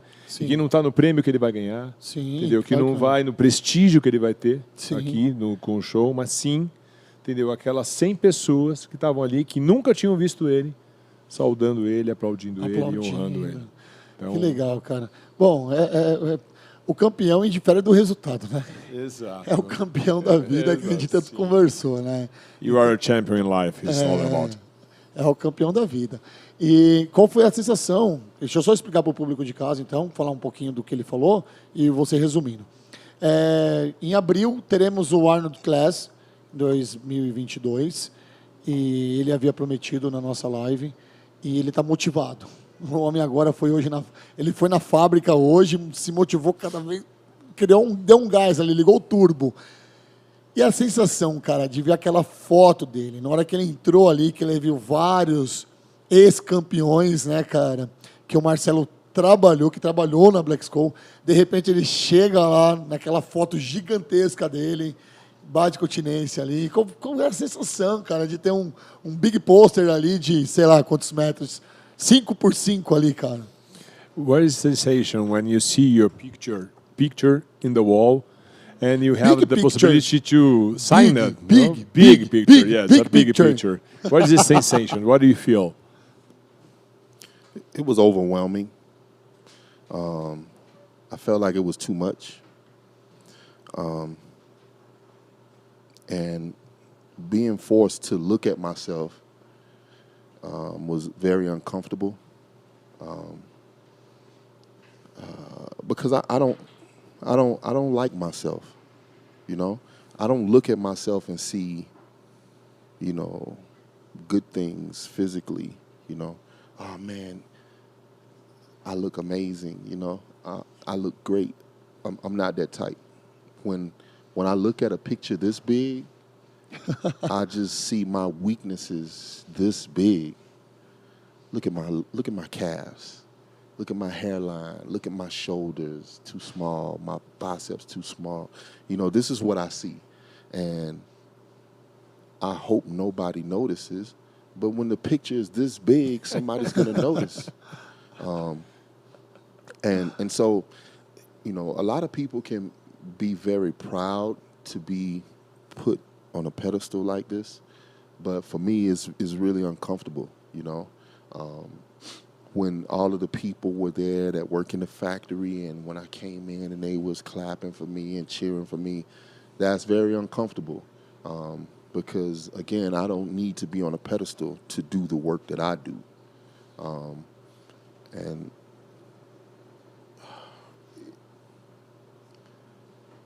like, if you never mention my name or never put a picture anywhere, I'm okay with that too, you know? Like, the people that work in this factory, they picture need to be on the fucking wall. And that's real. Who am I? I'm a product of all of their hard work that they've been doing long before I came. So why do I deserve to be up there and not them? Or any of the amateur athletes or, you know, the local athletes? Why me? And so it was very uncomfortable. I understand that it was done for positive reasons, and it's because they're proud of me, proud to have me, you know. But if you ask how I feel, it's something that I don't like, you know. It's very uncomfortable for me. It puts more pressure on me, you know, like, oh man, if they did all this, I gotta man. I gotta be number one, you know. But I do understand what it means to them. I understand what it means to Marcelo, you know, to do this. So I try to respect that and allow him to feel like that. Perfect. You know, I had to learn how to not be selfish and not allow somebody to be proud of me. Like all of these years, I never took my kids to a competition. I'm your father. Okay. And bodybuilding is something that I do. I'm your father, and bodybuilding is something that I do. It's work, right? All right. And I always try to keep it in its proper place in my life as a whole. If when I die, all you can say about me is Cedric McMillan, the bodybuilder, I didn't live a very good life. I should have done more with the talents. I should have done more with the talents that God gave me, because I have more abilities than just lifting weights and flexing, right? In my house, there's no trophies. There's no pictures of me. It's just a normal home for my kids. I'm not the type that has a big place for my trophies and my pictures. I don't do that. And today, at the headquarters, it forced me to do that thing that I've always tried to avoid. Look at me, look at me, worship me. And every day I'm standing there on this poster telling the people to worship me. That's how I feel about it, But once again, that's how my crazy brain works. And I understand that it was done for positive reasons. So I appreciate that also. Yeah. Olha, cara, são tantas coisas bacanas que Cara, esse cara fala, o cara. bom é que eu faço uma pergunta pequenininha e venho Então. com toda uma resposta com um contexto gigantesco, né, cara? Exato, cara, porque na verdade, assim, ele tem muita consciência. Ele tem muita consciência das coisas e com relação também ao propósito e do que ele significa para si próprio. Então, quando você me perguntou o que ele sentiu quando viu aquela foto enorme, enfim, e tudo o que aconteceu, ele se sentiu muito desconfortável. Tá? Desconfortável. Sim. A sensação que ele teve é que quando ele não gosta de ver a imagem dele, entendeu? Porque quando ele olha a imagem dele... Tá frango, né? Tá fácil. Exato. Tá sem músculo. Ele não consegue ter a real dimensão. E também isso para ele, da forma que ele coloca, é uma sensação de muita humildade, né? Sim, porque ele olha e fala assim, eu claro. podia ter braços maiores, eu tinha uma panturrilha melhor. Então ele não se sente bem quando ele é exposto dessa forma. Entendeu? Então ele se sente exposto, sim. Mas ele mesmo disse, assim, eu não posso ser egoísta, tá, de querer, eu não gosto de ver minha imagem, eu não tenho essa minha imagem, que as outras pessoas não possam sentir orgulho de mim. Entendeu? Então ele percebeu que o time tinha muito orgulho de mim. Mas que não era a foto dele que tinha que estar lá. Era a foto das pessoas que estão lá antes dele, que trabalham por trás do produto, da marca que ele representa. Essas são as pessoas importantes. Porque sem essas pessoas não existiria a marca. Então ele não teria nenhum sentido. Entende? Então ele não se sente... Ele sempre põe o bodybuilding numa posição à parte da vida dele pessoal. Tanto é que ele falou que ele competiu todos esses anos e nunca levou um dos filhos dele para assistir uma competição. Ele não tem fotos dele espalhadas pela casa, ele não tem um lugar especial para ele pôr os troféus, entendeu? Ele segue uma vida normal. E ele não quer ser lembrado nessa trajetória de vida pelo o bodybuilder só que ele foi. Pelo legado que ele deixa como homem também, como pessoa que teve uma vida boa, que formação. A gente entende que o Cedric é um militar, né? E ele carrega essa questão militar enraizadíssima. Tá? A gente vai entrar nesse assunto. Não só da honra, como também da humildade. Sim. E de saber que ele serve o coletivo, né? Que ele tem que proteger o coletivo e que ele não é o protagonista. Ele é um coadjuvante da vida, né? Então isso ele deixou muito claro nessas palavras. Óbvio, cada palavra que ele fala, cada detalhe, quem tem a oportunidade de entender o inglês sabe que é mais profundo do que isso que quis passar. Mas a grande lição que ele nos deu aqui é uma lição de um atleta de altíssimo nível, com uma humildade muito maior que ele, com o respeito pelo outro ser humano, pelo respeito de não causar, através dessa imagem que ele tem, teria um desconforto no outro. Então ele prefere ele se sentir desconfortável do que causar algum desconforto com alguém, se achando ou colocado num pedestal, como ele disse. Entendeu? Ok. Deixa eu tentar explicar para o povo que está em casa. Você que está nos assistindo, vai subir na caveirinha aí, que daqui a pouco tem um sorteio de 2 kits Black Skull. Um sorteado pelo Cedric McMillan e o outro sorteado pelo nosso parceiro aqui, Isaías, tá bom? O que ele fala retrata bem o que é esse mundo que a gente vive hoje, né? O mundo de ego, né, cara? Talvez um outro atleta ali ia adorar ia amar ver um pôster dele de 5x5 e um vídeo do Marcelo batendo continência e tal. Talvez isso inflaria o ego de outros atletas, né? Só que nós somos um atleta aqui de 44 anos, um cara que é maduro, pai de 4 filhos, casado, militar, né? Então, a educação dele é outra. Né? A educação dele é ele totalmente buscou, né? Como ele disse, ele não teve pai, né? A educação que ele buscou, o caminho que ele seguiu. Exatamente, ele cresceu sem pai, mesmo assim foi militar, se alistou, né, cara? Então isso é incrível, mas também tem o nosso lado aqui, porque o brasileiro é assim. O brasileiro é acolhedor, o brasileiro gosta de ter ídolos no esporte, ídolo no sei lá onde, você entendeu? A gente é cheio de ídolos por aí, né, cara?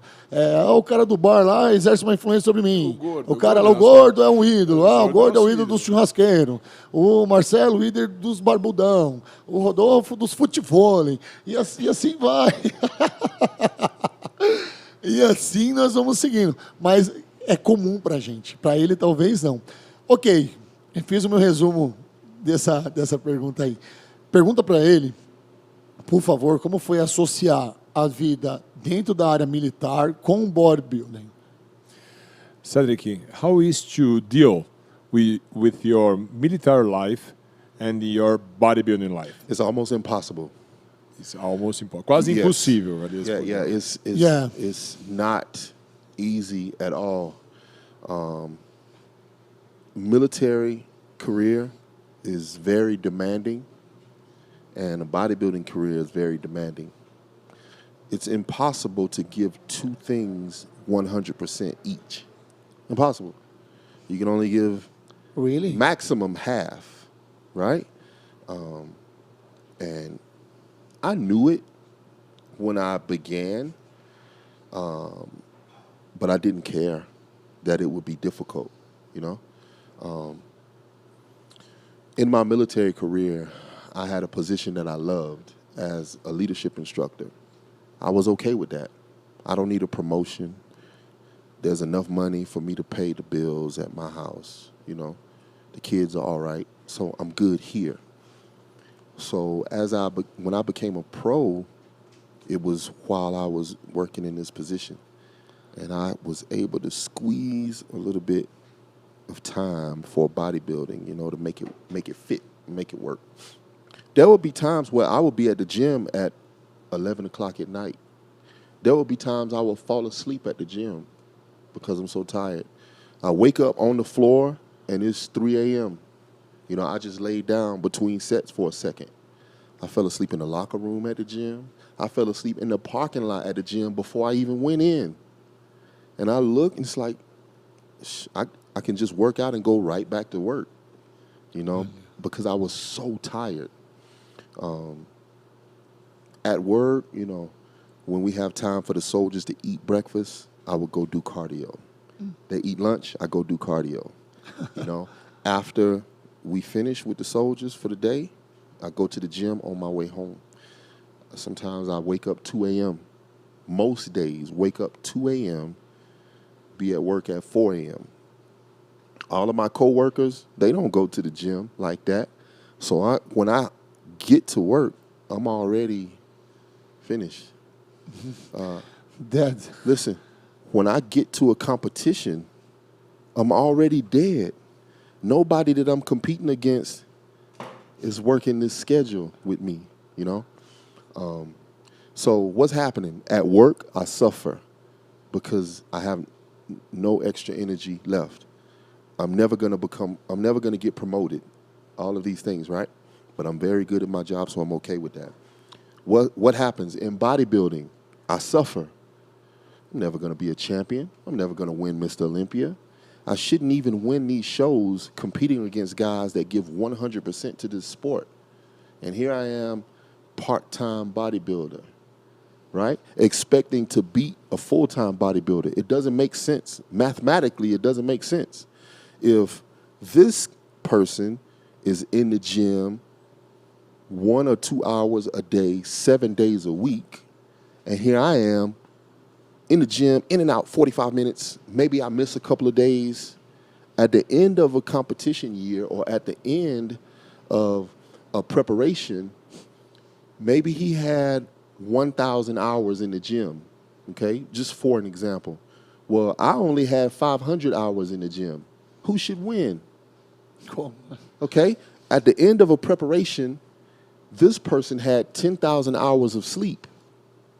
I had 5,000 hours of sleep. Who should win? Because, you know, your body only recovers when you sleep, right? This person had 1,000 meals in his prep, and I only had 600 meals in my prep. Who's going to win? Who's going to look the best? He is, you know? But I'm okay with that because I love what I do. If I don't win, I don't care because I know it's a different situation. I don't even expect to win when I go. You know, so a lot of times people would criticize my condition, for example. Cedric is never conditioned when he goes to the shows. I challenge anybody to be a professional Okay. in the open, Sure. a professional in the open class and work my schedule and look like I did. Do it. Because this shit is hard, right? And it was because God gave me this talent that allowed me to be able to do it, you know, and to, you know, make the right decisions along the way to allow me to not, you know, kill myself in the process. I know I'm saying a lot, but one more thing. I wouldn't advise any soldier, you know, when they say, I want to be a professional too. Be careful with that goal because something is going to suffer. Either you're not going to be a good pro or you're not going to be a good soldier. I made a lot of sacrifices in my military career with no progress and stuff so that I could do bodybuilding. I made a lot of sacrifices in bodybuilding with what I could achieve because of The military career. right. But, you know, we as pro bodybuilders, 99% of the fans that support us, that buy the products, and everything, they have a job to go to full time, and they have a dream to improve their physique. Their job is their focus, and their dream is their, you know, free time for them. How is it possible for me to say, hey, buy these products to look like me when I'm not going through what you go through? I don't have the challenges that you have. I'm telling you to go, oh yeah, go work 8 hours a day or 12 hours a day and then work out like me. What? It's not possible. It's not realistic. So I said, you know, I'm gonna, you know, there was a time where financially I could have got out of the Army, but I love it. I'm not getting out. And from the bodybuilding perspective, I want to continue to represent those people that have a lifestyle like me. All of the soldiers that wish they could be a bodybuilder, I'm their champion. And I want to be able to represent them. All of these people that work so many hours, sometimes they can't even make it to the gym. I want to represent them. And whether I become number one or not, I'm still their champion to them because of the way I live my life, you know? So, yeah, I guess the simple answer to your question is it is fucking impossible. Fucking impossible. It really is hard. Okay. And you're going to suffer in one or the other or both because you cannot have two things that you give 100% to. It's not possible. Hey, some people that just do bodybuilding, their relationships suffer because relationship requires 100%, bodybuilding requires 100%. You know, if you're a businessman and you have a business career, something else in your life is going to suffer because of the commitment that this requires. And I've always focused on trying to create a balance. Everything, you know, doesn't have to be number one, but if I can create enough of a balance, you know, yeah. Nossa, Great que aula. answer, great answer, great answer. I'm sorry it's so long. Vamos lá, don't worry about that. But it's very important. More or less. Bom, o Cedric, a pergunta era se ele conseguia lidar, né? Como é que era lidar com a carreira militar e a carreira dele de bodybuilding. Para você que está em casa nos assistindo, cada pergunta é uma aula. Ele falou que é impossível. É impossível, entendeu? Porque você tem duas carreiras muito distintas, muito difíceis, em que tomam uma boa parte do tempo dele. Então, ele sempre foi da intenção de fazer as coisas com um equilíbrio, né? Então, ele consegue dedicar metade do tempo dele para o bodybuilding e metade do tempo dele para a carreira militar. Desta forma, o que acontece com ele? Ele não ascendeu na carreira militar.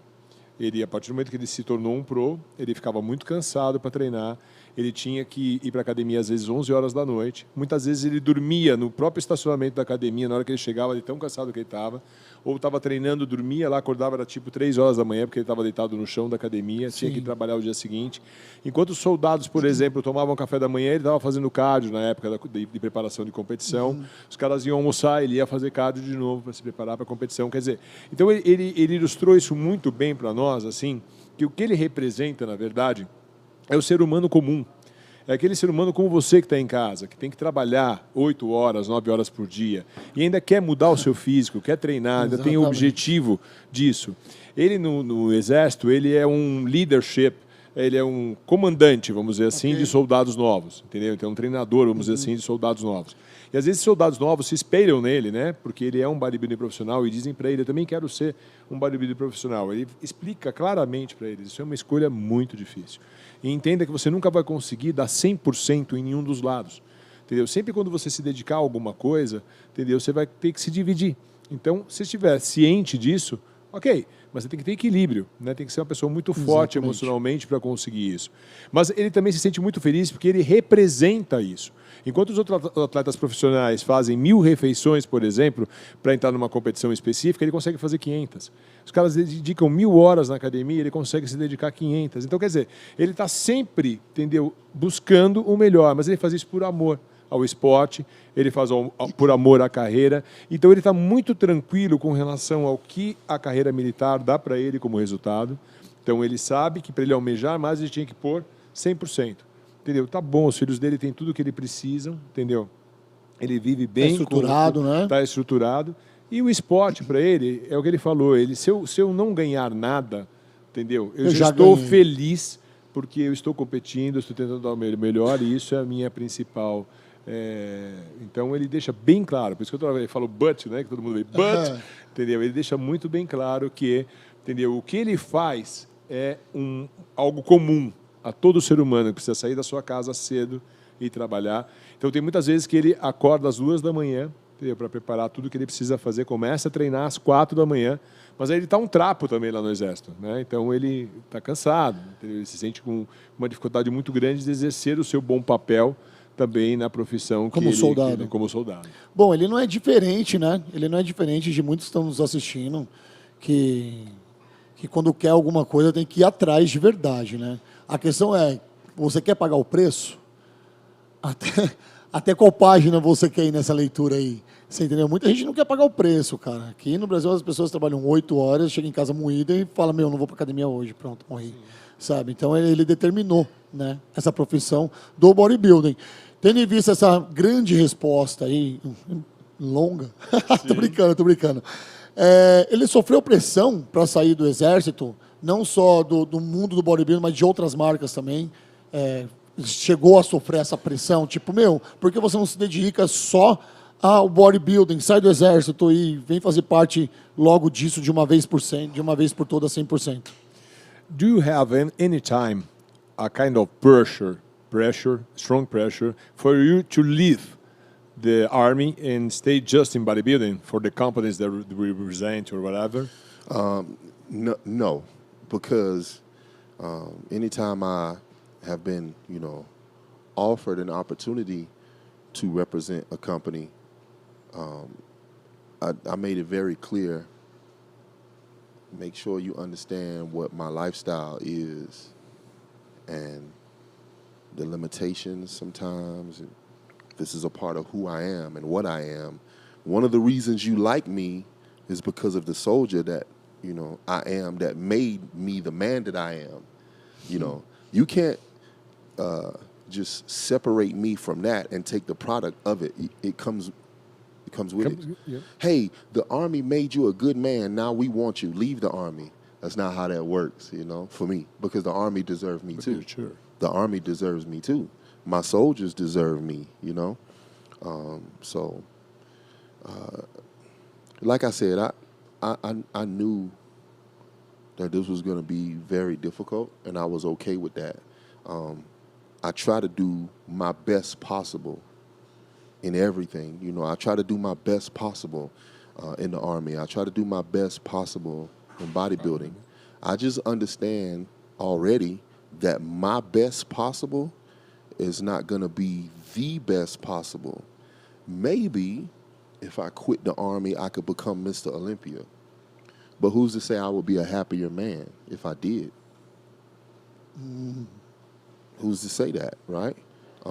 So if the Army is something that makes me happy and makes me feel complete, and if it gives me purpose, then it will be, you know, something that I try to keep in my life. That, hey, listen, there's many ex-bodybuilders that are trying to find themselves again. They're trying to find out or find a new purpose, because what are they without bodybuilding? We don't know, because they never done anything but bodybuilding. You know, I always say, if, you know, somebody ever said anything to piss me off, you know, some bodybuilder ever made me mad or whatever, I could beat his ass and go to work Monday and never come back to the stage. You know what I mean? Yeah, of course I know. Because I am more than just this. You know, I don't have to kiss nobody's ass to make progress in this sport. Okay. Because I don't have to make progress in this sport. I can represent my piece of the sport and be satisfied with that.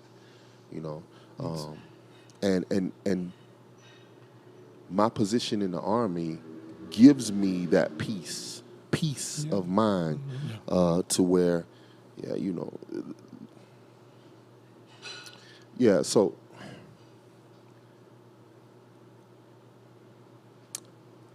I still challenge people with this question. When you die, what do you want to be said about you? Sure. And if there's this one thing that you sacrificed and dedicated your whole life to, is that something that you are proud enough about that you want to be the only thing said about you when you die, you know?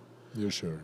Completely sure. And I think most of us, you know, you can take the richest man in the world that has a bad relationship with his children, You're sure. and we have $1 billion.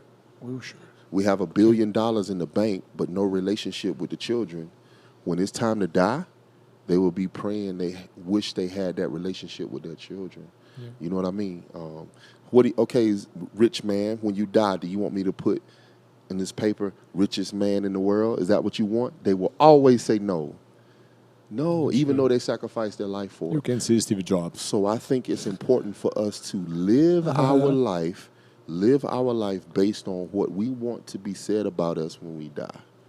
If you love your children, live your life like you love your children. Don't live your life like you love your business more than your children. Make sense? Okay. See? You know, but we work and we say, "Oh, this is how I provide for them." Yeah, they don't need this money. Is not going to teach him how to tie his shoes. He need you here for that. You know, the presence. Yeah. So that's how I try to live my life. You know, nothing is going to make me quit the Army for bodybuilding or quit bodybuilding for the Army. You know, I've had opportunities where I could get promoted. You know, many opportunities, and I turned it down because I know that if I took this other position, I wouldn't be able to keep that little schedule that I had for bodybuilding. So, no, go ahead. It's okay. Listen, you want to talk about something that hurts? There in the Army, there's many soldiers that I trained. I trained them, and they are bosses now, above me. 1, even 2 positions above me. I trained them, and they're above me. That hurts, you know, to see this person progressing and I'm sitting still. But I'm okay with that because I know why I'm doing it. You know what I mean? So. Okay, you're very good, man. Thank you very much for your answer. It's incredible. It's incredible. It's incredible. It's incredible. Bom, essa pergunta, na verdade, cara, depois da resposta dele, foi uma das perguntas mais estúpidas que a gente fez essa noite. Você me desculpa. É sério. Porque ele, tendo mostrado tudo que ele significa para nós, ele deixou muito bem claro isso, cara, que ele é incorruptível. Entendeu? Ele sabe exatamente, este homem, aonde ele está posicionado na vida dele. Entendeu? Para o que ele serve, para o que ele quer fazer e as escolhas que ele faz na vida. Então é assim, ele não abriria jamais mão, entendeu? Então ele deixa isso sempre muito bem claro para qualquer pessoa que queira fazer qualquer coisa com ele. Que a carreira militar é algo inviolável. Ele deixa isso claro sempre, tá? E que se você quiser usar um pedacinho, né, do que ele já faz relacionado ao bodybuilding, ok, para você. Mas ele não tira uma coisa pela outra, porque o que ele quer ser lembrado nesta vida, né? Sim.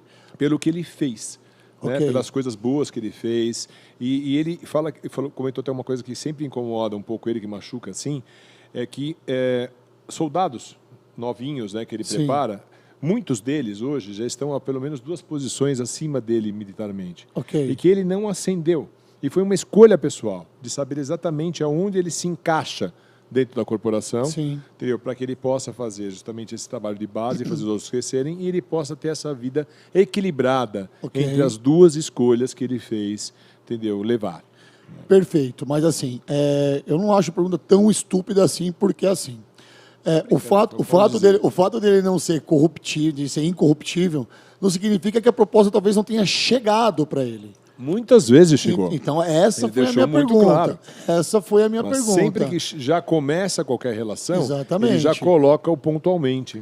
Tudo bem, mas a gente está falando de uma indústria que hoje, principalmente, chega para o atleta e derrama caminhões de dinheiro. Sim. Ok? Exato. Chega e derrama caminhões de dinheiro. É muito comum a gente ver no bodybuilding pessoas que tinham um trabalho extra, o bodybuilding, ok? O cara era um contador, o cara era um professor de educação física, sei lá. E de repente fala assim, olha, para você se dedicar totalmente a isso, eu te dou tanto. Você entendeu? Que bom que ele é um cara incorruptível e que ele está nessa daí. Para ele não funciona, ele deixou bem claro. Para ele isso não funciona. Ok. Entendeu? Para ele funciona este equilíbrio. Entendeu? Sim. E que se um dia ele não tiver o bodybuilding, ele pelo menos ainda tem a sua carreira militar, ele tem orgulho dela, ele tem prazer de fazer aquilo, ele fica feliz com aquilo. Entendeu? Se ele tivesse só um lado, entendeu? Ele não seria, ele tinha que achar um propósito, entendeu? E o propósito para ele está justamente nessas 2 situações, mas eu sinto que pela explicação dele está muito mais em cima da base que a carreira militar dá para ele do que propriamente o bodybuilding. O bodybuilding passou a ser mais uma satisfação pessoal. Né? Entendi. E de grande sucesso, né? Sim. O tamanho da criança. Na infância, vamos voltar um pouco na história da infância, ele cresceu sem pai, né? Ele não tinha uma identidade paterna ali. E como foi a infância dele? Quando que despertou tanto para a carreira militar quanto para o treino, para a musculação, para o bodybuilding, que não era o bodybuilding, era só o treino, né? Enfim. Cedric, talk about your childhood. When we were a child, they were born without a father, and how do you choose the military career and after the bodybuilding? So the way I chose my military career is because I didn't have any plans of what I was going to do with my life. Okay. No plans. No perspective. Most kids, they have parents that encourage them to, prepare for college or prepare for this type of career, to guide them. And for me, with the way I was as a child, my mom was just hoping I stay out of trouble. So it was more so about stay out of trouble. I have been working since I was 13. The legal age to work in America is 16, but I was working at 13 to help pay bills at the house, help my mom. I could buy my own school clothes. I could buy my own school supplies, so my mom wouldn't have to worry about that stuff, buying shoes and all of this. And I wanted to be able to do that so she would have less stress. My mom, my whole life she worked work. Even at 5 years old, I would come home from school alone. You know, she would be working. And I remember I had this necklace. It was a shoestring with the house key. And I had to keep my house key on the shoestring inside my shirt so I don't lose it or so it don't fall off when I'm playing, so that I could get myself in the house, you know, when I come home from school. And we had a rule, don't go outside until she get home, you know. Of course, I went outside anyway, you know, and get in trouble, whatever. But, you know, I spent a lot of unsupervised time as a child. Back then, bodybuilding was on TV. TV? Yeah, it was on the sports channel. Lee Haney. Oh, he had a workout show on TV. Lee Haney que já foi Black School, hein? Sim, foi lá atrás. Yeah, for the legends. For the legends. Legends. Lee Haney had a workout show on TV, and also bodybuilding competitions was on the sports channel too, like the national championships, stuff like that. Old school Lee Haney. Yeah. And so I would, you know, I can remember once I was somewhere playing in the house, and I came and sit down in front of the TV. My mom is watching TV. She changed the channels, and she changed the channel. It was a sports channel. Of course, she don't want to watch sports, but she was, and I seen a bodybuilding competition. Oh, my God. Oh, man, because even at 5, if I seen a man that even had a little bit of muscles, I was like, you know, I want to touch, you know, look at your muscles, you know. And so my mom paused on this channel. Please. She paused. No, she stopped because she know how I feel about muscles. She was like, oh, they got a lot of muscles. And I'm just finished. I'm done. And I can remember I asked a very stupid question. I said, because it was a woman bodybuilding competition, and she was doing her posing routine. So I said, "What's cool?" I said, "Man, that woman can't dance. She too busy showing her muscles." And you know, and my mom said, "That's what she's supposed to do. She's supposed to show her muscles, right?" And I said, "Oh, I didn't understand what competition was." And I said, "Oh, okay." So we watched the whole show, you know. And for me, bodybuilding. You know, I didn't even know bodybuilding was a word. I just knew muscles, you know. And so here's what happened. From that point on, I knew that Channel 8 was the sports channel, and sometimes bodybuilding is on Channel 8. So when I'm home alone, I'm going to Channel 8. Let's see. And sometimes I would see Lee Haney. Sometimes I would see bodybuilding shows. And I can remember 6 years old, I'm home doing push-ups. 6. I took, you know, water container. Sim. 1 gallon. Yeah. 1 gallon. Okay. 1 gallon is 8 pounds. Yeah. I didn't know it at the time, but I knew that a water container is very heavy, or a milk. 1 gallon milk is very heavy. So I knew that if I put half water, it's less heavy. So I would take these water containers and put water, and I would do curls. Yeah. Or I would hold them, and I would, you know, trying to do the exercises that I seen Lee Haney doing. Que incrível, cara. This is 6 years. 6 years old, 6 yeah. years old. And it was, you know, I didn't know what I was even creating, but I was doing it. You can translate. Ok. Ele foi para a carreira militar, na verdade, sim, ele foi uma criança que cresceu sem pais, né? E ele foi justamente para a carreira militar, entendeu? Quando ele não tinha perspectivas, entendeu? Ele não teve um pai, não teve os pais que orientaram essa escolha, vamos dizer assim, profissional. Ele não tinha um encaminhamento direto familiar para isso. Então ele estava sem perspectiva. Então para isso que ele foi para a carreira militar, né? Para resolver. Ele desde cedo, muito cedo, a mãe dele trabalhava só, e ele ia desde os 5 anos para a escola sozinho. Ele estava contando até que ele usa esse colar hoje, depois tem a história do colar, mas ele usa desde aquela época um colar que era o cardaço do sapato dele, do tênis dele, com a chave de casa amarrada, que era para ele justamente não perder a chave de casa para ir para a escola e voltar, entendeu? E o que a mãe sempre falava para ele é que ele nunca se envolvesse em problema. Stay out of trouble, sempre fora dos problemas o tempo todo. E ele, pelo que eu percebi, pelo enredo que ele contou, ele era um menino muito obediente, porque ele não saía para lugar nenhum, enfim, então ele fazia as coisas conforme a mãe dele queria, né? Começou a trabalhar aos 13 anos de idade, né? Então ele sempre queria comprar as coisas da escola, o uniforme da escola, essas coisas todas, porque a mãe dele trabalhava, eles não tinham recursos para isso, então ele queria colaborar nisso. E com relação ao bodybuilding, né, ele, aos 5 anos de idade, na verdade, o canal que ele gostava de assistir era o canal Channel 8? Channel 8. Channel 8, era o canal 8 da TV, que era um canal de esportes, que passava o Lee Haney. Ele tinha o Lee Haney, tinha um programa que, na verdade, o Lee Haney treinando, né? Então ele assistia e passava também nesse canal as competições de bodybuilding, né? Então ele ficava encantado com aquilo, mas ele não ficava encantado com a competição em si ou com os exercícios do Lee Haney, mas assim com músculos. Ele sempre gostou de apalpar músculos, ele gostava, músculos chamavam a atenção dele. Né? Rapidinho, e eu aqui falei do Lee Haney, eu fui falar old school, falei black school. Aí você já logo me deu um apertão na coxa aqui, tipo, você quer ser mandado embora hoje ou amanhã?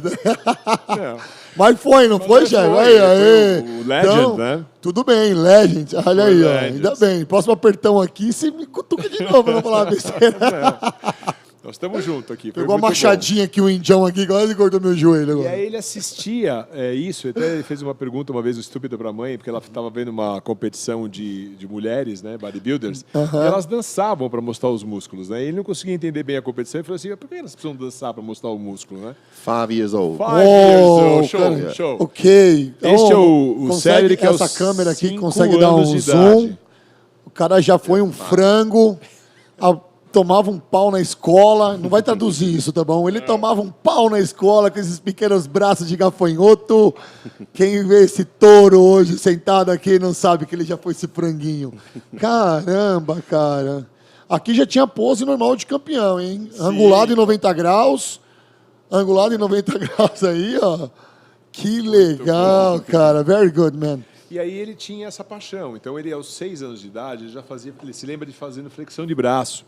Né? E o que ele fazia também? Ele às vezes não tinha muita noção com relação ao peso, né? Mas ele queria pegar, por exemplo, um galão de água, e, puta, era pesado para ele, por exemplo. Então ele já fazia uma coisa de matemática, assim, ele tirava um pouco da água, metade, já pesava menos. Então ele ficava fazendo roscas com os galões de água e muitas vezes tentando fazer alguns exercícios de ombro que ele ficava vendo o Lee Haney fazendo na televisão. Então, ele copiava, né, cara? Exato. Lógico. Então essa foi a grande inspiração dele para o bodybuilding. Ele já começou aí aos 5, 6 anos de idade, quando ele assistia o Channel 8. Que legal, Continue, please. E, cara, aí passou-se o tempo, né? E quando ele conheceu o Lee Haney, assim, qual foi a emoção? How is the sensation that the time is passing by and you know physically and personally the Lee Haney? The first time I met Lee Haney, I was doing a guest appearance at a local show in my area, and he was also doing a guest appearance. And the promoter of the show, I'm going to introduce you to Lee Haney. That was my pay. No money. I'm going to introduce you to Lee Haney, right? And I didn't realize at the time he was kind of, it was a very good deal for him because he don't have to pay me. But I was like, yeah, no problem. And, of course, he brought Lee Haney over to me. And no, he took me to Lee Haney. And he looked, he said, oh, my God, you're beautiful. And, it felt like I was dreaming, Man, look at you. You look amazing, And he even took me to one of his friends. He said, hey, come here. Look at him, I could tell the guy seemed like he wasn't even interested, but he was like, yeah, And later I went back to my booth, and he came back and brought somebody else, like, look at him. So that was very special for me because the first bodybuilder I ever seen, was saying, look at you. So that moment was, it was special. Yeah. Ok. Então, a primeira vez que ele encontrou com o Lee Haney foi uma situação muito engraçada, porque ele participou de uma competição local, né? E ele ganhou essa competição local, e aí o promotor da competição falou assim, olha, o seu prêmio por você ter ganhado essa competição é conhecer o Lee Haney. Nossa. Então, você não precisa pagar o seu prêmio, né? O teu prêmio vai ser conhecer o Lee Haney, né? E aí ele levou ele até o Lee Haney, e aí foi uma emoção muito grande, realmente, ter estado lá. E disse que o Lee Haney foi muito gentil com ele, né? Porque falou que ele era muito bonito, que ele, estava muito legal. E não foi só isso, porque depois ele saiu lá de perto do Lee Haney e foi por um stand que ele estava. E o Lee Haney foi lá algumas vezes com algumas pessoas, falando assim, olha como ele é bonito, como ele está em shape. E aquilo teve uma importância muito grande para ele, porque foi justamente a primeira referência realmente de atleta que ele teve aos 6 anos de idade e que ele estava ali sendo prestigiado e agraciado por. Yeah. You know, that some years later, after that, I think I don't think I heard it for myself until I won the Arnold. When I heard the Arnold,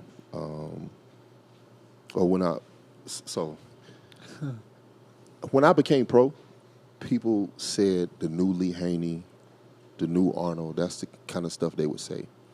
To me, that was an honor. Canadá.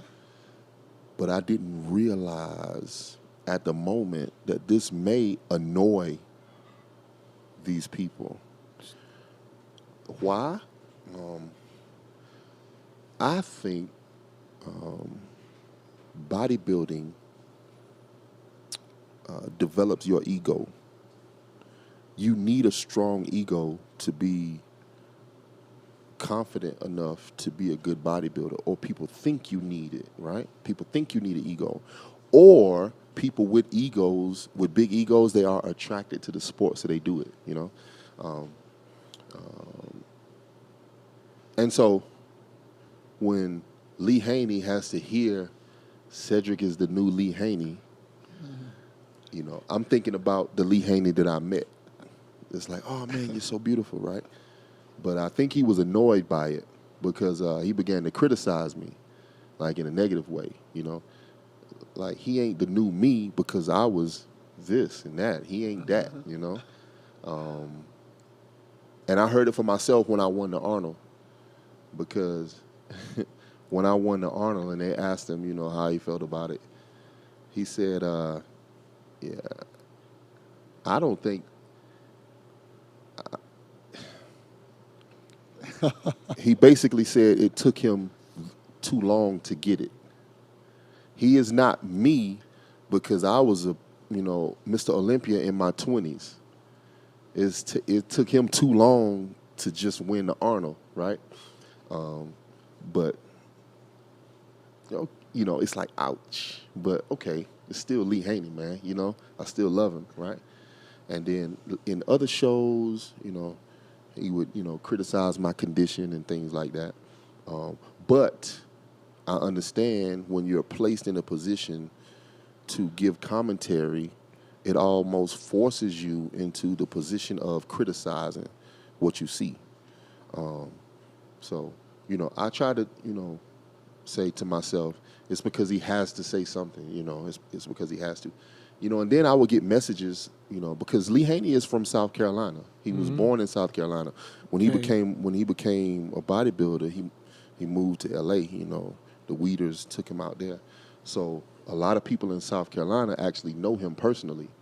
And there will be times where I would get messages, you know, from people that said, you know, don't worry about that shit that Lee Haney said about you. And I was like, I didn't even know he said something about me. And they would like send me links of videos and stuff where he just said something, you know, and I wouldn't even listen to it because I don't want to know that one of my heroes really don't like me. You know what I mean? I don't want that for myself. I don't want to not like Lee Haney because he talking shit. You see what I'm saying? Sure, of course I don't want to not like Lee Haney because he talking shit. Because guess what? Most bodybuilders talk shit about other bodybuilders. That's just how it goes. So I don't want to not like him for that. So I wouldn't allow myself to even participate in it. But what do you think about, you know, what Lee Haney? I don't know. You know. So that's that's what it transformed into. And of course, just like everything, it goes away eventually, you know. But I still love him for the position that he held in my life as an early motivation, something to get me going into the sport, something from, you know, listen, it may sound funny, but when I'm home by myself and I'm looking at Lee Haney, for that moment, Lee Haney is my daddy. Oh. Think about it. No, think about it, because we learn from our influences. A bird learns how to sing from other birds. So if he is the source of my motivation and my inspiration, I'm actually trying to live my life to be like him. I'm doing these curls because he's teaching me how to do these curls. Okay. He is my influence. You know, in the absence of an influence, we find one, you know? Yeah. Nossa, cada conversa com o Cedric é muito rica, né, em informações, não só de como a integralidade de um ser, né? Sim. Como ele construiu, entendeu, esse ser, entendeu, fortalecido de todas as coisas. O que fala? E ele está quebrando aqui umas barreiras, né? Quem está assistindo, porque a ideia sobre um gigante, né, cara? Tempos mais tarde, né, Okay. o Cedric seguiu na carreira, obviamente, né, e ele ganhou o Arnold. Né? Mas ele falou, um pouquinho antes dele falar do Arnold, ele falou que quando ele se tornou um atleta profissional, as pessoas falavam que ele ia ser um novo Lee Haney, que ia ser um novo Arnold, quer dizer, falavam um monte de coisas dele, né? E que ele sempre entendeu que esse esporte ele é muito relacionado ao ego. Como todo esporte de uma maneira geral, mas este esporte específico, entendeu? Tem essa coisa do ego, né? Falamos e pessoas, disso já. Né? E pessoas que quando encontram ele, falam assim, você vai ser o novo, ou o Lee Haney mesmo, quando encontrava ele, você pode ser o novo Lee Haney, está analisando ele próprio, né? Pô, eu fui 8 vezes Mr. Olympia, isso há 20 anos atrás, mas e isso para ele, na verdade, e mesmo depois quando ele ganhou o Arnold, né, ou outras competições que ele não se classificava tão bem, onde pessoas criticavam, né? Porque muitas vezes são entrevistados, tem que falar alguma coisa e numa competição se analisa, né? E ele comentou que o Lee Haney, por exemplo, era da Carolina do Sul também, né? Então se mudou para Los Angeles só depois quando ele se tornou um pro, e que as pessoas da Carolina do Sul testavam ele, né, perguntando assim, pô, cara, não liga pro Lee Haney, cara, que fala esse monte de merda sobre você, né? E ele fala assim, cara, nem sei o que falou. E, na verdade, assim, independente do que falou, ele nunca deixou tirar a imagem nobre que ele tinha sobre o grande ídolo, o grande herói da vida dele, que foi através dele que ele sentiu até uma figura paterna de uma orientação de algo como propósito de vida a seguir como atleta. Entendeu? Então, eram as roscas que o Lee Haney fazia, que ele fazia. Né? Então, na verdade, até hoje, ele tem esta imagem. Entendeu? Ele não deixou não que importa. isso... Não importa, cara. Não Pode importa. falar o que for, aquela imagem não corrompeu a imagem do cara, né, cara? Dele, né? Ele foi moldado quando ele era criança, né? Sim. Então, ele cresceu com isso, né, cara? Sim. Que então, top. Valores, né? São valores Sim, importantes são valores. que ele coloca sobre o esporte. E a gente falando, nós estamos falando de ídolo aqui, falamos do Lee Haney. Como foi conhecer o Arnold? E quando ele recebeu o prêmio do Arnold, ele fez uma dancinha ali com o Arnold. Cara, eu vou mostrar aqui aquela dancinha, porque rolou o mundo inteiro essa dancinha. Rolou nos grupos aqui no Brasil, então, cara, viralizou aquela dancinha. Como foi conhecer o Arnold e o que passou na cabeça dele, cara, pra ele estar fazendo intimidade, sei lá, o que rolou. Que o Arnold não viu na hora. O Arnold só viu depois no vídeo. Na hora ele nem se ligou. He's talking about how it was when you know the first time Arnold, and how it was when you won the Arnold Classic, that dance that you did with him. So, when I went to the first Arnold show, I seen him walk by in the distance, and I was like, "Oh man, that's him. That's Arnold. That's Arnold." You know, and I said, one day he's gonna see me, you know, here. And when I went on stage, someone backstage told me, "Yeah, Arnold is sitting on the front row. He's always on the front row of every show." Oh. He has to see me then, you know? De novo. I'm going to make sure he remembers me. I want to make sure he notices me. So And I would always imagine to myself, when he see me do the pose combinations that he used to do, you know, I'm going to be the only guy up here doing those classic poses. I hope he likes it. You know, I hope he likes it. So I go up for the, you know, for the prejudging and all of this stuff. And we go and do our routines and come back, and we have to wait. And then I see Arnold over there. And then I said, oh, okay, there he is again. And I know he's just going to, anytime I would see him, I would just stop, you know, look at him. And he was coming in my direction. I was like, oh, he's going to walk on by me, I know, you know. And he stopped. And he said, you look great. And he shook my hand. Holy shit. In your first show? Your first Arnold show, not the one we won. In your first Arnold show. First yes? show. Okay. Thank you. You know, no words. And it was so many people around, you know, taking pictures and stuff. And I remember looking him straight in his eyes. Why? Because he's 6'1", just like me. You know, he had a short military career early in his life, just like me, you know. Oh, man, you know, Arnold. Right? So it was my goal. Every year, I'm going to go make sure that I get to spend that little bit of time with him. What is this time with him? My time with him is him having to look at me on stage. And I hope that every time I go, I can make him say, man, he look good. You know, I'm proud, right? And I hope it don't turn out like, you know, Lee Haney, where he's like, oh, he sucks, you know?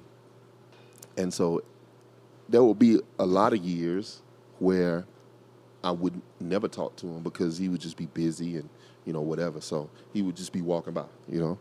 And 2015, I got 4th place. And I thought that was and still to now, I think that's the best I ever looked at the Arnold. I got 4th place, cool. You know, I always expect to get my ass kicked, so it's no big deal for me. But what was different about this year is Sunday morning, Arnold did his usual seminar, said, what did you think about the show? He said, I think Cedric should have won. What? I'm eating breakfast, and I get a phone call, hey, man, Arnold is talking about you at the seminar. Where you at, eating breakfast? Get your ass down here right now. And he said, I think Cedric should have won. He is what a bodybuilder should look like.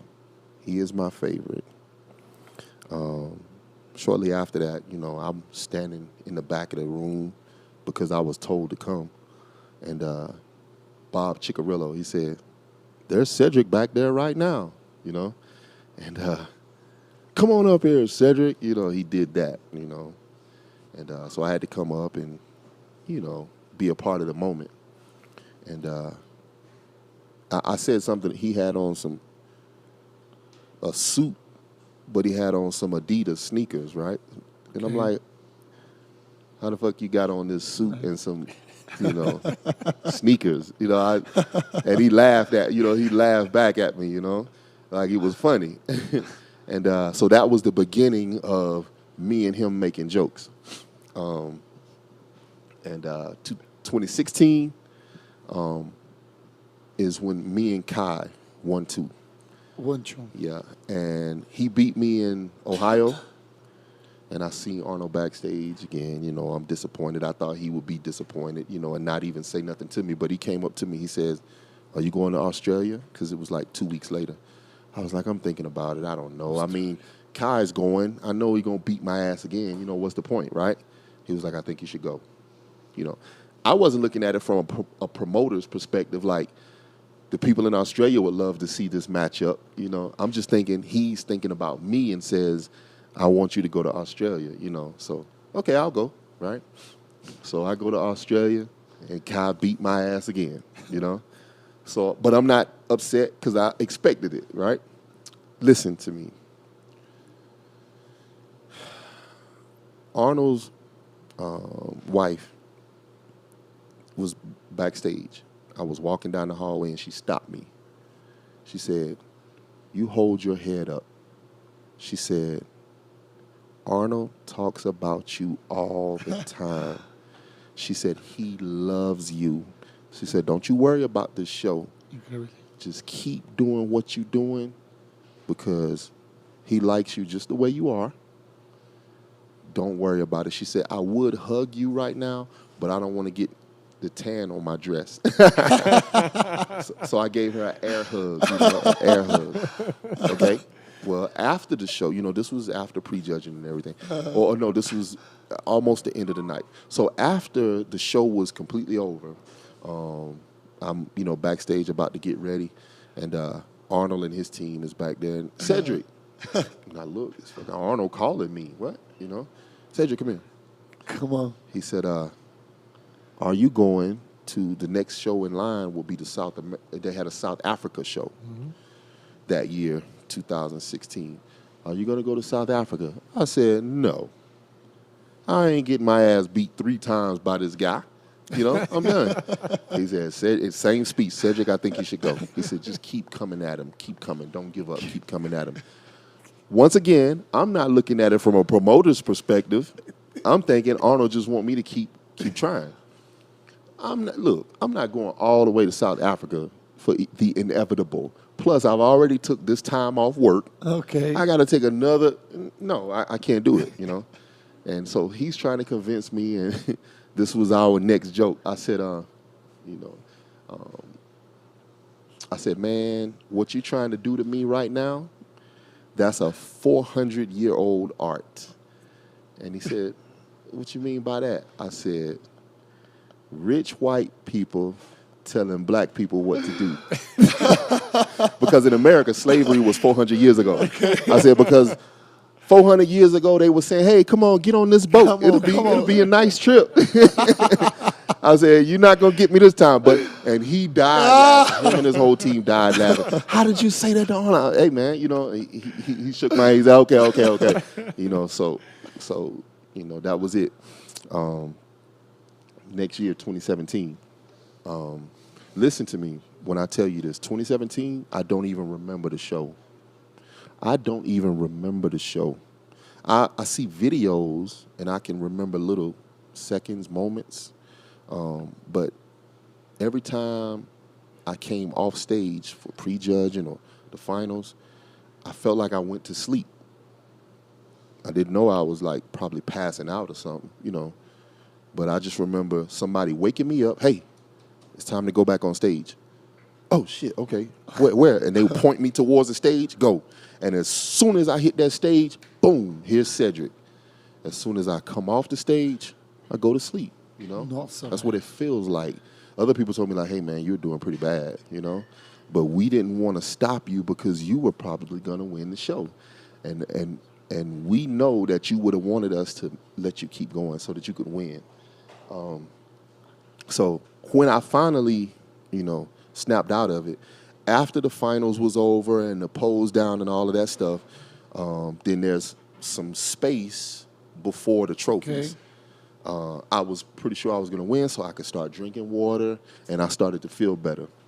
So when, I got the trophy and, Inclusive vou beber I just had the idea, I don't want to come up here to the stage alone to get this trophy because shows aren't done alone. Every person that enters the show is a part of the show. I don't want to just be the only one that's standing up there talking about me. Plus, I was nervous. So I asked all of the guys. No, so when it was first place call and it's me, I said, hey, y'all come up here with me. Come up here with me. Because I wanted to share that moment with them. The reason why is because I know what it feels like to be not number one. I know what it feels like to not be top 10 and they tell you go back to your hotel. You don't even have to do your posing routine. I know what that feels like. And I didn't want them to feel like that. I wanted them to feel like they was a part of this moment with me. We did this together. So that's when all of the guys came up with me. And I said things that's been on my mind for forever. It's just you don't have the position to say it or the position for it to matter what you say, right? Plus, during my routine, Arnold kept coming up to the stage making selfies. Every time I look down, there he is with his little camera. You could tell he's like an old man, don't know how to use a camera, trying to make pictures on Snapchat, right? It's always like that. So, I go down and I play with his hair, all of this stuff, right? Every time you try to make a selfie, I'm going to get you. So I did his hair, It's funny. And he laughed, I'm messing. And people like, oh, he touched Arnold's hair. Arnold's like, ha. So here we are on stage, I won. And he pull out that damn phone, trying to make a selfie again. All right, we're gonna take a selfie. Okay, and it took him a while to get it ready. So while I'm waiting on him to figure out how to work this phone, I said I'm gonna make him pay. He gonna have to pay for this one. So I'm behind him and I boom, boom, boom, and I thought he was gonna like drop the phone or something like that. He just laughing, and he didn't even move. It wasn't like, what the fuck are you doing? He was like, Sunday morning, we had the seminar, Arnold past champions. And they told me, Cedric, you need to come be a part of the ceremony because you won now, you're a champion. Okay. And by the way, Arnold said last night that this was the most fun he's had in 25 years of doing his show. It was the most fun he had on stage with you. Because remember, I took the mic from him and I said, I'm going to interview you, right? And he said that was the most fun he's ever had. So it was like a dream for me. But I felt like we had this connection. And I don't know if we really do have it, but it felt like it to me. And it was enough for me, Hey, listen, there's people in Russia, in the Middle East, that want me dead for that moment with Arnold, right? All right. Oh, you fucking black monkey, you should be dead for how you disrespect him. Oh, you a piece of shit. All of this stuff, right? The haters. Meanwhile, haters. Meanwhile, the Arnold staff is like, you coming back to compete next year, right? So if it was such a bad thing, hey, don't you ever come back? If it was such a bad thing, Arnold wouldn't said, hey, I had so much fun with Cedric, And especially this year, I'm not competing, and they say, you're not going to compete? Well, can you come and help produce the show? If it was such a bad thing, they wouldn't want me back, right? Yeah. But they want me back partly because of that moment, for what I bring, So I don't give a fuck who don't like it. Arnold enjoyed himself, and I enjoyed myself, and it was, a playful moment for us, and, It was great for me, I understand that, this little video is going to show up. Listen, first of all, I seen the video from the side, and I'm like, oh, fuck, that looks horrible, right? And some kind of way, every few years, a video comes out where it's even worse. Like, who the fuck was behind us with a camera? And it looks real bad. And, even my wife, she said, she'll be at church and, what's your husband doing humping Arnold? And she said, I got to explain to everybody what you was doing up there. I already got to explain why you in, your underwear on stage, and now you up there doing this, So, but for all of the trouble it may have created for some people, for me it was worth it, And being up there with him, like I said, if I never win another show, just to be noticed by him, and for him to acknowledge me is my number one trophy. Look, I don't give a damn who the bodybuilder is. Arnold said I'm his favorite, and I can die with that statement, so, yeah. Very good, my Sorry, friend. that was a long. You might not be able to remember it all. Calma, vou fazer, mano, quer? 2013, O homem, recognized o me. homem tá se soltando agora, depois de 5 horas de podcast, essa fera tá solta aí. Começou as piadas, tá fazendo digestão a comida, então o homem tá feliz. Para você que tá nos assistindo aí, tá online com a gente até agora, tá aí com o seu livro de inglês aí, traduzindo tudo. Tá com o verbo to be em dia? Não tá, o problema é seu, meu irmão. Ninguém mandou você faltar as aulas de inglês da sua escola. Vamos lá. Inclusive, se tiver alguma escola de inglês aí para patrocinar a gente, fica à vontade. Entre em contato aí com a Sun House, que é a agência que cuida do nosso nosso podcast. No Falei, eu quero patrocinar vocês. No translation. It's too much. It's too much. Don't worry about that. We need to make something. Isso. Vamos fazer. Eu preciso caminhar essa live para o final já, agora que tá tão divertido. Tá, eu vou fazer mais uma pergunta para ele, mas eu quero fazer o primeiro sorteio. Então, o primeiro vai ser o seu, tá bom, Isaías? E o último vai ser o dele. Tá, funciona de que forma?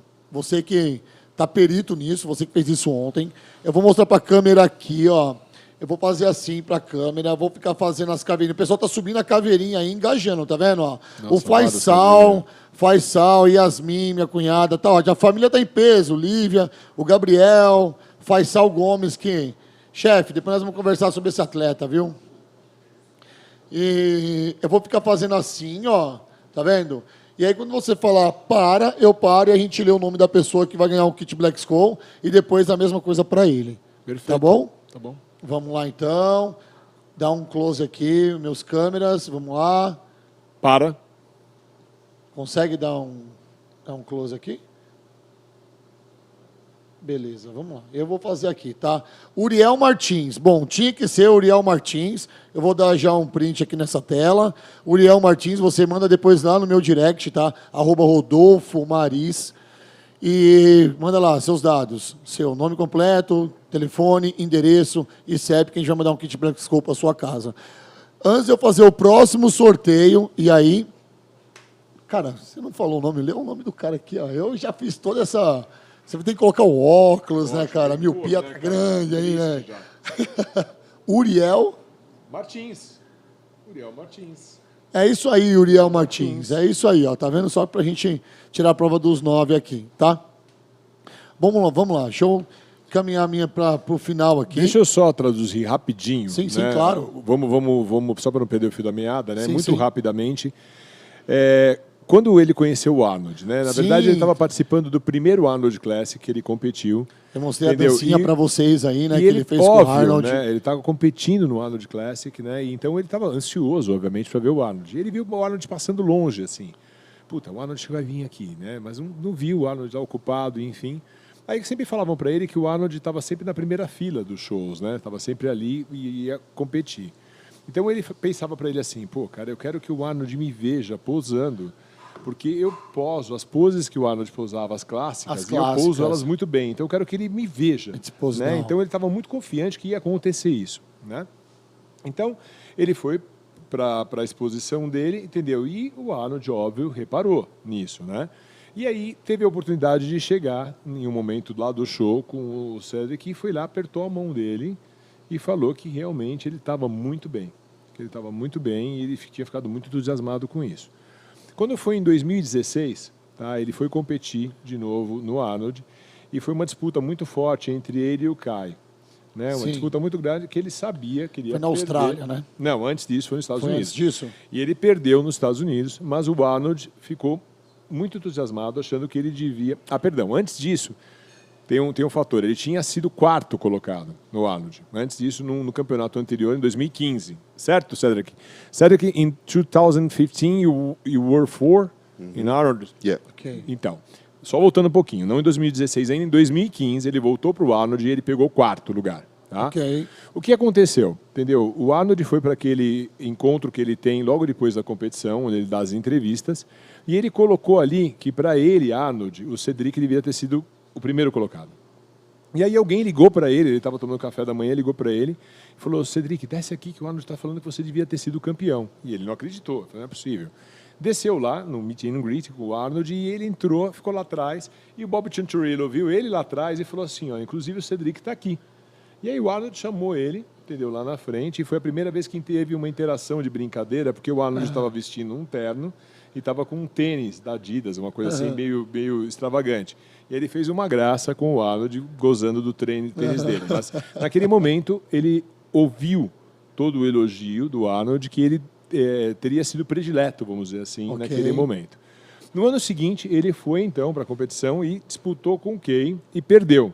Só que, de novo, ele foi ovacionado pelo Arnold, né, vamos dizer assim, congratulado, e perguntou para ele se ele não ia competir na Austrália. E aí ele falou, porra, entendeu? Vou perder de novo, por quê? Enfim, não, acho que você devia ir, você não devia desistir.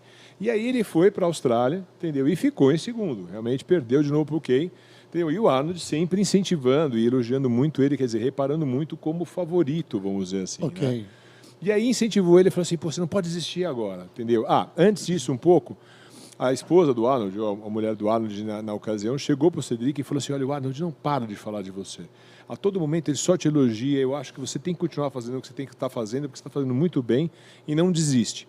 E aí, ela queria dar até um abraço nele, mas falou assim, não ia abraçar ele por causa do vestido, né, que ela fica toda manchada, então deu um abraço de longe.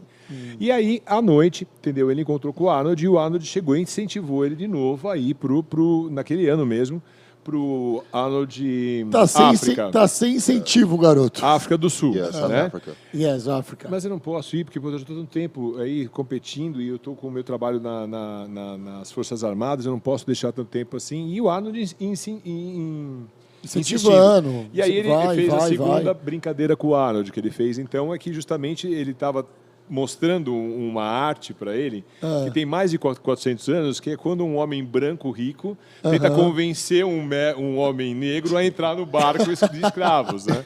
Para ir para a África do Sul. E aí ele negou, enfim. E aí, entendeu? No ano seguinte, entendeu? Sim, ele foi pro show. E ele não lembra exatamente, cara, quase nada do show. Ele estava cansado, ele ia lá para trás. Entendeu? Quando estava em intervalo entre os pré-judgings, né, que são as prévias, e a competição principal, ele dava uma dormida. Então ele não consegue se recordar muito bem do show. Mas o que ele se lembra muito claramente é que na hora que ele foi premiado, ele estava ali atrás, perto dos troféus, né? E o Cedric, ele se coloca sempre numa posição muito humilde, de não se sentir bem, de ser ovacionado ou colocado numa posição de destaque, entendeu? Perante tantas outras pessoas que participam do show, né? Ele sempre coloca muito isso. Essa questão de que ele... Tudo bem, ganhei, mas eu não sou a parte principal. E aquele cara que fica entre os 20, né? Acima dos décimos, que puta, não ganha porra nenhuma para o seu hotel e nem tem a chance de fazer a sua pose.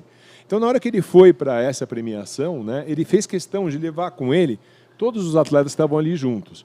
E o Arnold fica toda hora querendo tirar selfie. Desde lá de baixo ele fica no show, a gente vê muito isso, ele tentando tirar selfie, pegando ele e os atletas. Às vezes ele não sabe fazer isso direito. Eu vou ver isso, Chefão. Eu vou ver isso aí de perto também um dia ou não? Isso tá nóis, hein?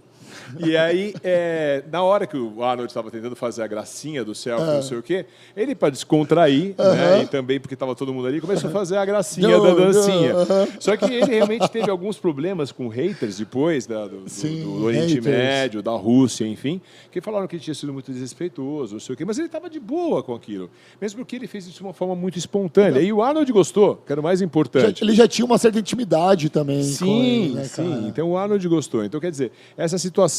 e ele teve problemas também depois com a esposa dele, que teve que explicar para todo mundo o que o marido dela estava fazendo de sunguinha encoxando o Arnold numa competição. Né? Então ela teve que lidar muito com isso, né, em muitas situações.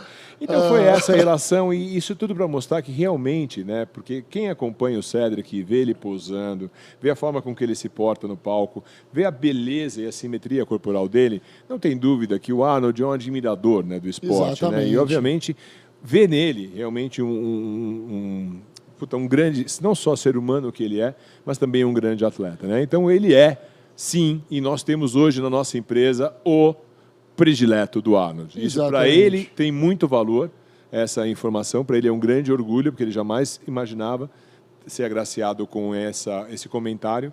E para nós, então, da Black Skull nem se fala. Cara, o Cedric na competição parece uma carreta 0 km, velho. Tudo no lugar daquele tamanho.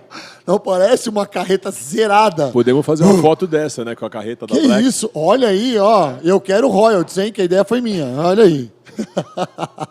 Será que é uma ideia melhor que a do Shazam? Não sei, não quero entrar, mas tá ao vivo, tá gravado. Não sei o que o Shazam falou lá, mas a ideia da carreta é legal. Fala pra ele isso, que ele parece uma carreta 0 km no palco. Rodolfo is telling me that you seems a big truck, new truck on the parking lot. Everything is perfect. Your body is perfect. Everything is... You know, once I became a pro, before I became a pro, I knew what all the bodybuilders looked like. Back then, it was the mass monsters. It went from Dorian to Ronnie Coleman. This was how big can you get, you know? So One of my favorite, Coleman. yeah, one of my favorite bodybuilders back then was Marcus Rule. Marcus Rule, I like his big shoulders and his big arms, and I was the internet finally came, so now you can look at bodybuilding on the internet.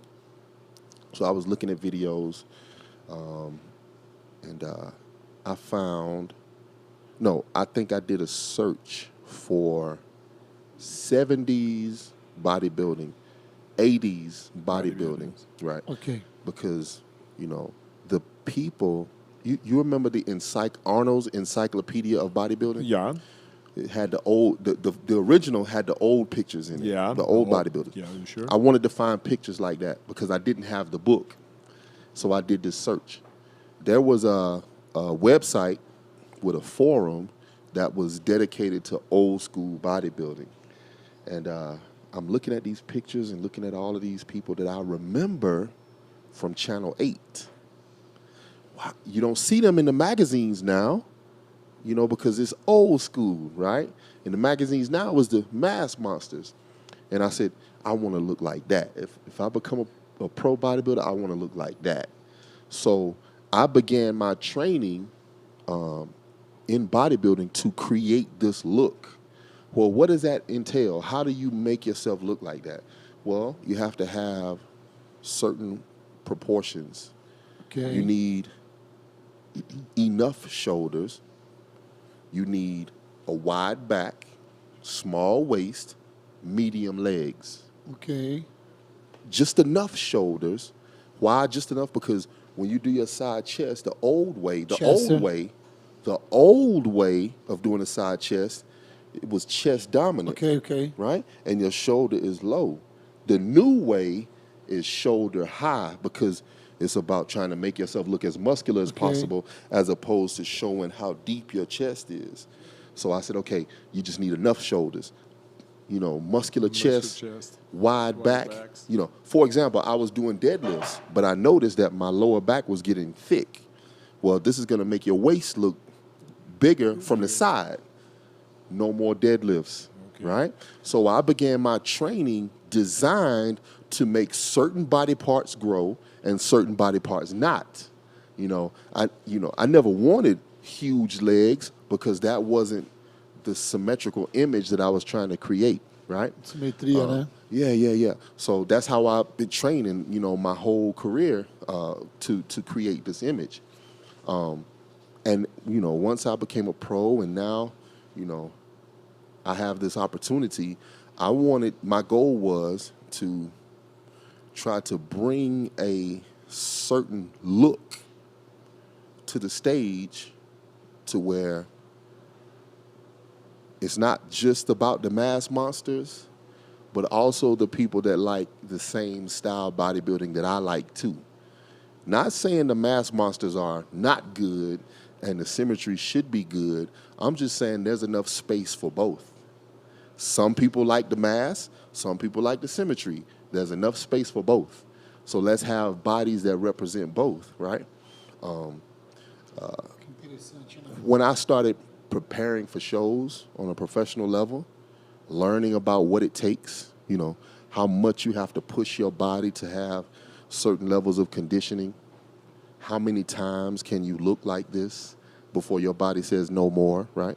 And I wanted to try to bring a healthy look to the stage. Okay. So think about it. When you have maximum condition, the only people that can really appreciate that is other bodybuilders. People from the street, normal people, they'll say, "Oh, he looks sick. He looked like it hurt," right? And what I wanted my goal to be was to make the sport bigger. Back in Arnold's day, if there's a show, normal people come to the show to watch the event. Normal people. Okay. Wow, let's go see these beautiful bodies. Think about this. Now, the only people that go to shows are other bodybuilders. Yeah, sure. So we're actually making our sport smaller, if you think about it. no mainstream, fan wants to go see Monster. because they're afraid of how these guys look. They think they look bad, or they look nasty, or they look sick, or they look ugly. And no. We can look beautiful. We just have to be willing to go there, right? And everything is becoming more and more extreme. And I wanted to bring back the artistic look to bodybuilding. But I already knew that when I try to do this, I'm not going to win, because this is what's winning and not me. And I was okay with that, because I just want to be able to influence enough people to give the ones that love my style of bodybuilding, to give them something to enjoy. Really? See, before this, there was only one choice: big boys, mass monsters. That's it. Now we have another choice, right? And this was, when I turned pro, there was no men's physique. There was no classic physique.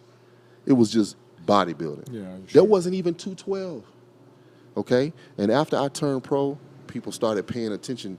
Oh, what's the first thing they say? He has a classic physique. He has a classic shape. He has a small waist, right? 2 years later, they're talking about bubble guts, and they're talking about how big people's stomachs. But listen, people had bellies long before then. It just never got talked about because there was never another choice. Everybody looked like this, so it was normal. So now when you have a physique that doesn't have this, you notice, okay, there's other options, right? So now, this type of physique, of course, it can't win an open show, but we can create another category for it.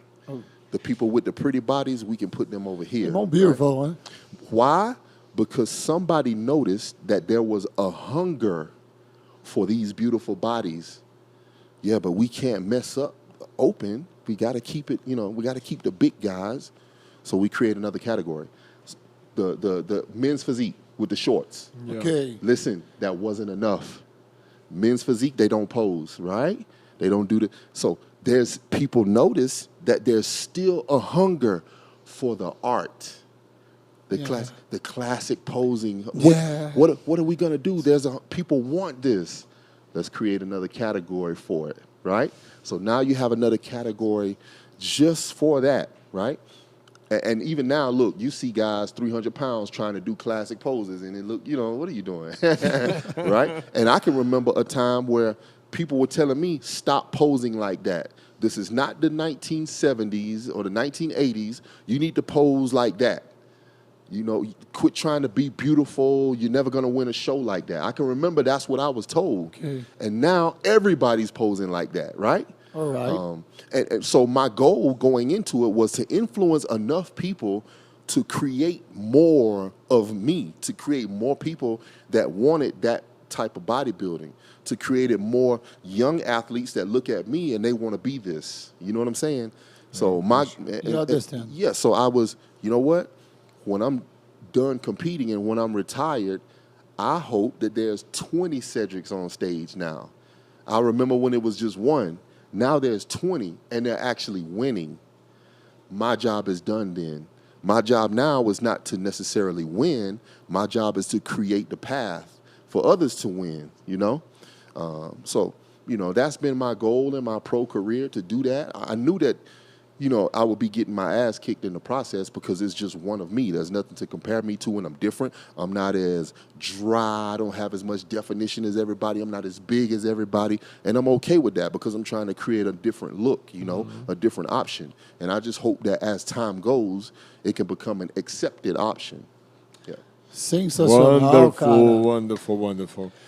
Quando ele Vai lá, Isaías, ainda manda não ver. era um atleta profissional, né? Ele ia buscar, entendeu, as referências de bodybuilding na internet, naquela época já tinha, né? Então eram os grandes muscle monsters, né? Que eram os caras muito fortes, tipo Marcus Hu, Ronnie Coleman, entendeu? Enfim. E tinha vindo, né, de uma geração de Dorian Yates também. Sim. E aquelas eram as referências que ele Levrone, estava tendo naquele momento. Só que o que chamava a atenção dele, o que lhe trazia prazer?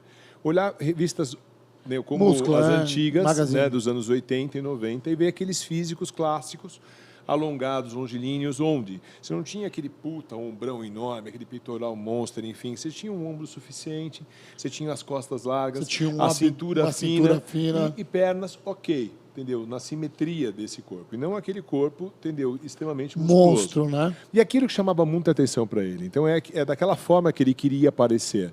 Né? E então ele começou a trabalhar o corpo dessa forma, para que ele pudesse desenvolver o corpo daquela maneira Se mais baseando simétrica. naquilo, mais simétrica. Isso. Né? Tanto é que, inclusive, às vezes ele ia fazer um agachamento terra, por exemplo, e ele percebia que ele estava ficando com as costas... Não, ele estava sentindo as costas dele fraca, desculpa, Sim. e ele foi começar a fazer exercícios de agachamento terra para fortalecer a musculatura das costas. Só que ele começou a perceber que era um exercício que deixava a cintura dele larga, que desenvolvia os oblíquos externos. Então ele parou de fazer aquele exercício porque estava começando a deformar o corpo dele, entendeu? Da forma que ele desejava ser. Entendeu? E ele sempre recebia muitas críticas com relação a isso, porque aquela não era a forma certa, entendeu? Dele se desenvolver. Por quê? Porque, entendeu? Só tinham como referência os monstros, né? E, na verdade, não tinham anteriormente... Ele buscava a linha clássica, né? Sempre buscou a linha clássica, né? Sim. E aí, quando ele se tornou um atleta profissional, ainda não existiam o Class Physique, não tinha o 212. Que é uma categoria nova, praticamente. Sim, né? que também foram surgindo, de uma certa forma, como ele mesmo colocou, através da referência que ele trouxe para o esporte novamente. Né? Que ele fugiu do padrão do que todos estavam tentando seguir. Entendeu? E ele se colocou realmente nessa posição e no propósito de tentar fazer uma união entre o que era extremamente musculoso e o que era simétrico. Né?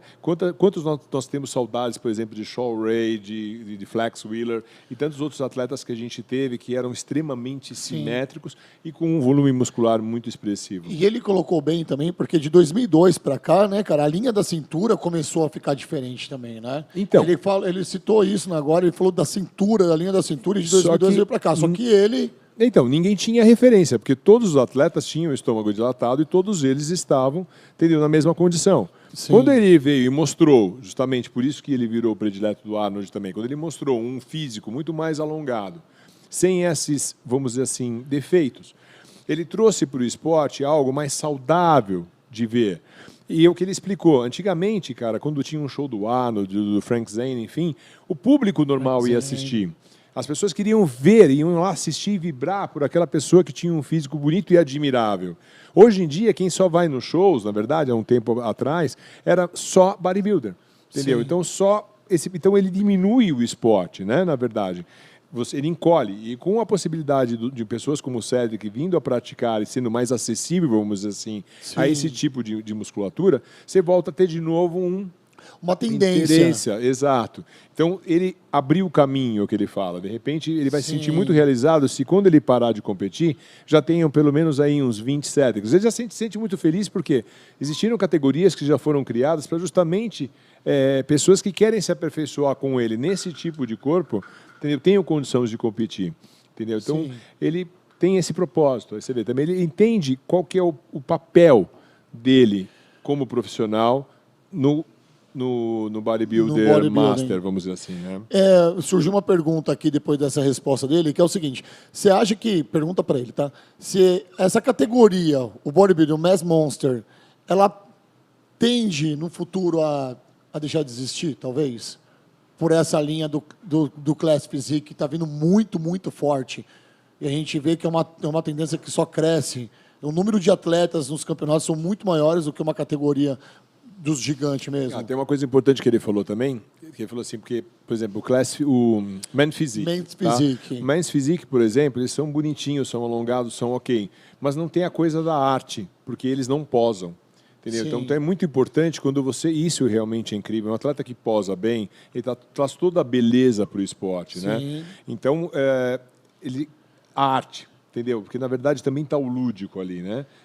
Através da expressão do corpo. Por que, eu pegar a gancho na sua resposta, porque também é uma categoria que está se popularizando de uma forma errada, talvez, minha opinião, tá? Vamos lá. Como hoje, por exemplo, você está numa academia de bairro, periférico aqui, que a grande maioria dos atletas sai dessas academias, né? O cara tem um corpinho no shape, o cara está lá rasgadinho, não sei o quê, vem um professor e fala: meu, por que você não disputa? Por que você não vai lá e sobe no palco? Aí o cara não sabe posar, não tem um professor de pose, o cara não faz vácuo em jejum, que é uma categoria que exige, certo? E sobe no palco e sobe despreparado. Eu acompanhei 2 campeonatos, eu narrei 2 campeonatos agora, e eu vi muito despreparo dos atletas nessa categoria. Você acha que não é por causa, sei lá, do Você quê? está falando da categoria Class Physique, certo? Estou falando das 2 categorias, tanto na Class Physique como na Men's Physique, que os caras não posam. Então, assim, você não vê uma grande massa muscular, você não vê um cara com uma panturrilha treinada, você não vê um cara com uma coxa legal, você não vê. Então, assim, hoje é uma categoria que cresce, tem 200 atletas nessa categoria, por exemplo. Sim, na verdade é o que o Cedric falou. Na verdade, você consegue ter categorias onde é mais fácil você atingir um objetivo de um corpo satisfatório. Vamos Mais dizer assim. acessível. Sim, e eu não acho isso ruim, veja por quê, e até eu falei nisso no campeonato, não sei se teve a oportunidade de ouvir, porque assim, quanto mais possibilidades a gente puder dar para qualquer ser humano, seja de qualquer sexo Sim. e qualquer idade, tá, de poder experimentar, ter um corpo melhor, entendeu? Será principalmente no esporte amador, será uma grande realização para essa pessoa.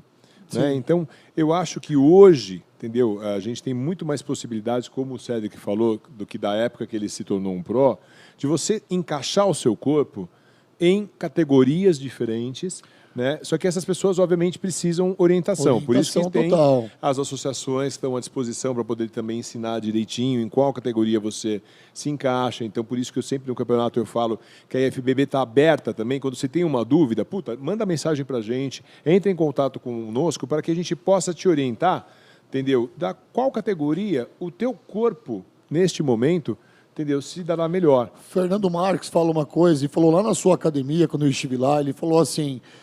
Rodolfo, não é o atleta que escolhe a categoria, é a categoria que escolhe o atleta. Exato. Hoje é assim. A gente tem uma possibilidade muito grande de posições para que a pessoa possa se incluir. E às vezes no primeiro campeonato, foi o que você falou, ela errou. Ela se encaixou na categoria errada. E aí nós que estamos lá, que estamos ali por amor, assim como o Cedric faz isso, né, no trabalho que ele faz profissionalmente, a gente está lá para orientar. Né? Então, a gente não pode desanimar uma pessoa porque ela foi e simplesmente foi cheia de deficiências. Exatamente. E escolheu a categoria errada. Pô, vem cá, ó. Eu acho que você tem condições de mesmo... Vou te preparar. Isso. Então, orientar, né? Na verdade, Sim. assim, vou te dar uma orientação de onde melhor se encaixar.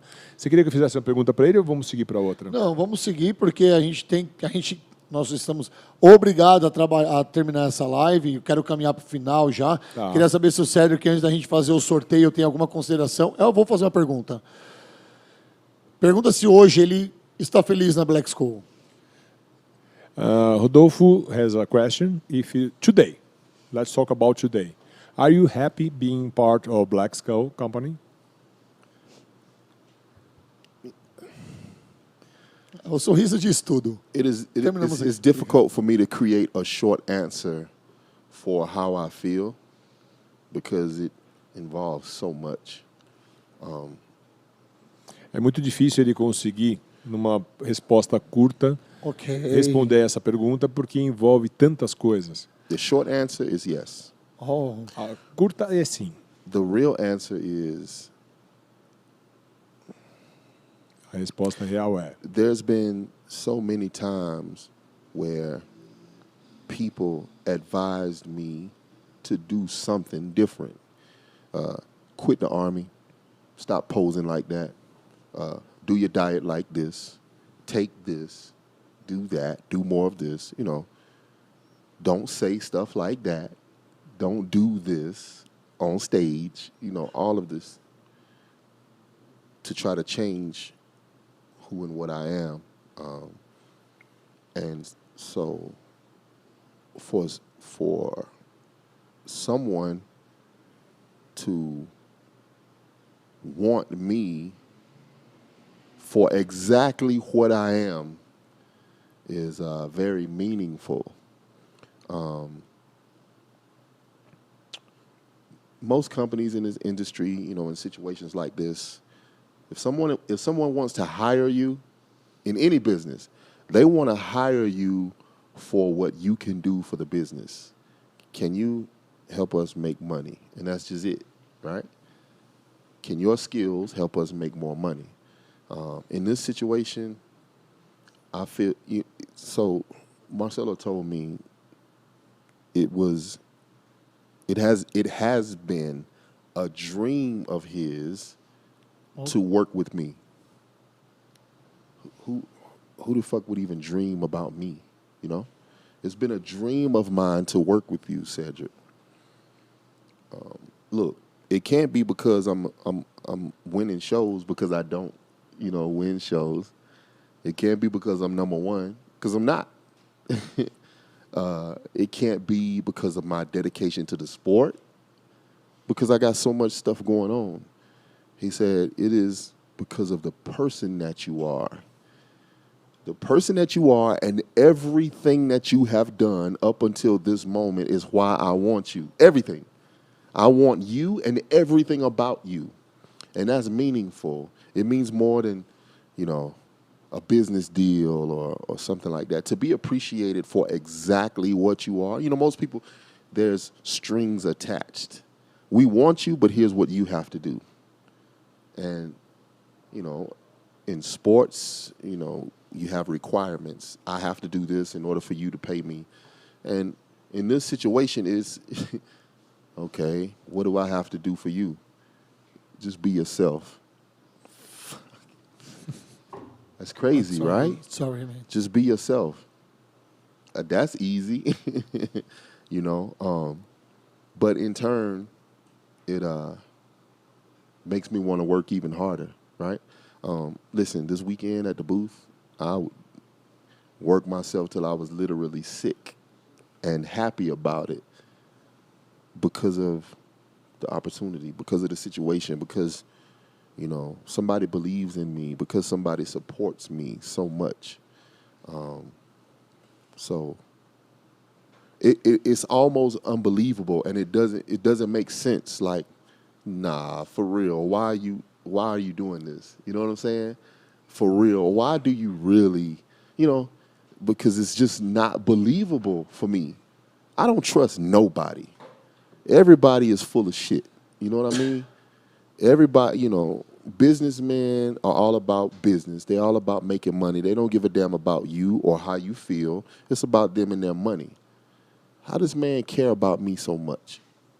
How can him and his company and his athletes and his staff care about me so much? That can't be real. And to see that it is real makes it even more unbelievable. So I feel like I'm in a dream waiting to wake up, Yeah.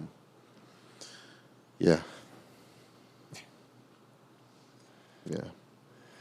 Bom, o Cedric passou por várias situações na vida dele, né, onde as pessoas tentavam mudar ele, ou tentavam dizer o que ele tinha que fazer, como ele tinha que fazer, da forma que ele tinha que fazer dieta, da forma que ele tinha que pousar, da forma que ele tinha que transformar o corpo dele. Quer dizer, sempre alguém tentando controlar a vida dele, né? Até na pose, né? Tudo. Na verdade, assim, sempre ouviu essas opiniões de todo o mercado. E quando vinham conversar com ele sobre suporte, né, sobre apoio, enfim, estava a única coisa preocupada o que ele podia fazer para que a empresa pudesse lucrar mais, pudesse ganhar mais, enfim. Entendeu? E quando ele chegou na Black Skull, né, na verdade, quando ele foi recebido por todos nós, e principalmente pelo Marcelo, o Marcelo disse que desejava ele, que era uma coisa que ele tinha vontade de ter ele como atleta, e queria muito o Cedric. Exatamente. E ele falou assim, pô, como é que esse cara pode querer eu? Porque, cara, eu não ganho competição, entendeu? Eu não sou mais forte, eu não sou o número 1, entendeu? Eu sou eu, né? Por que ele viu em mim? O que ele quer de mim, né? E aí ele ficou muito em dúvida no começo com isso, né? De como ele ia fazer.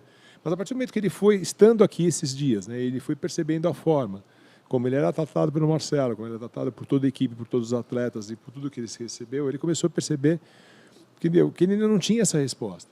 E aí ele perguntou, Marcelo, o que você espera de mim? E o Marcelo simplesmente disse para ele que esperava que ele fosse ele mesmo.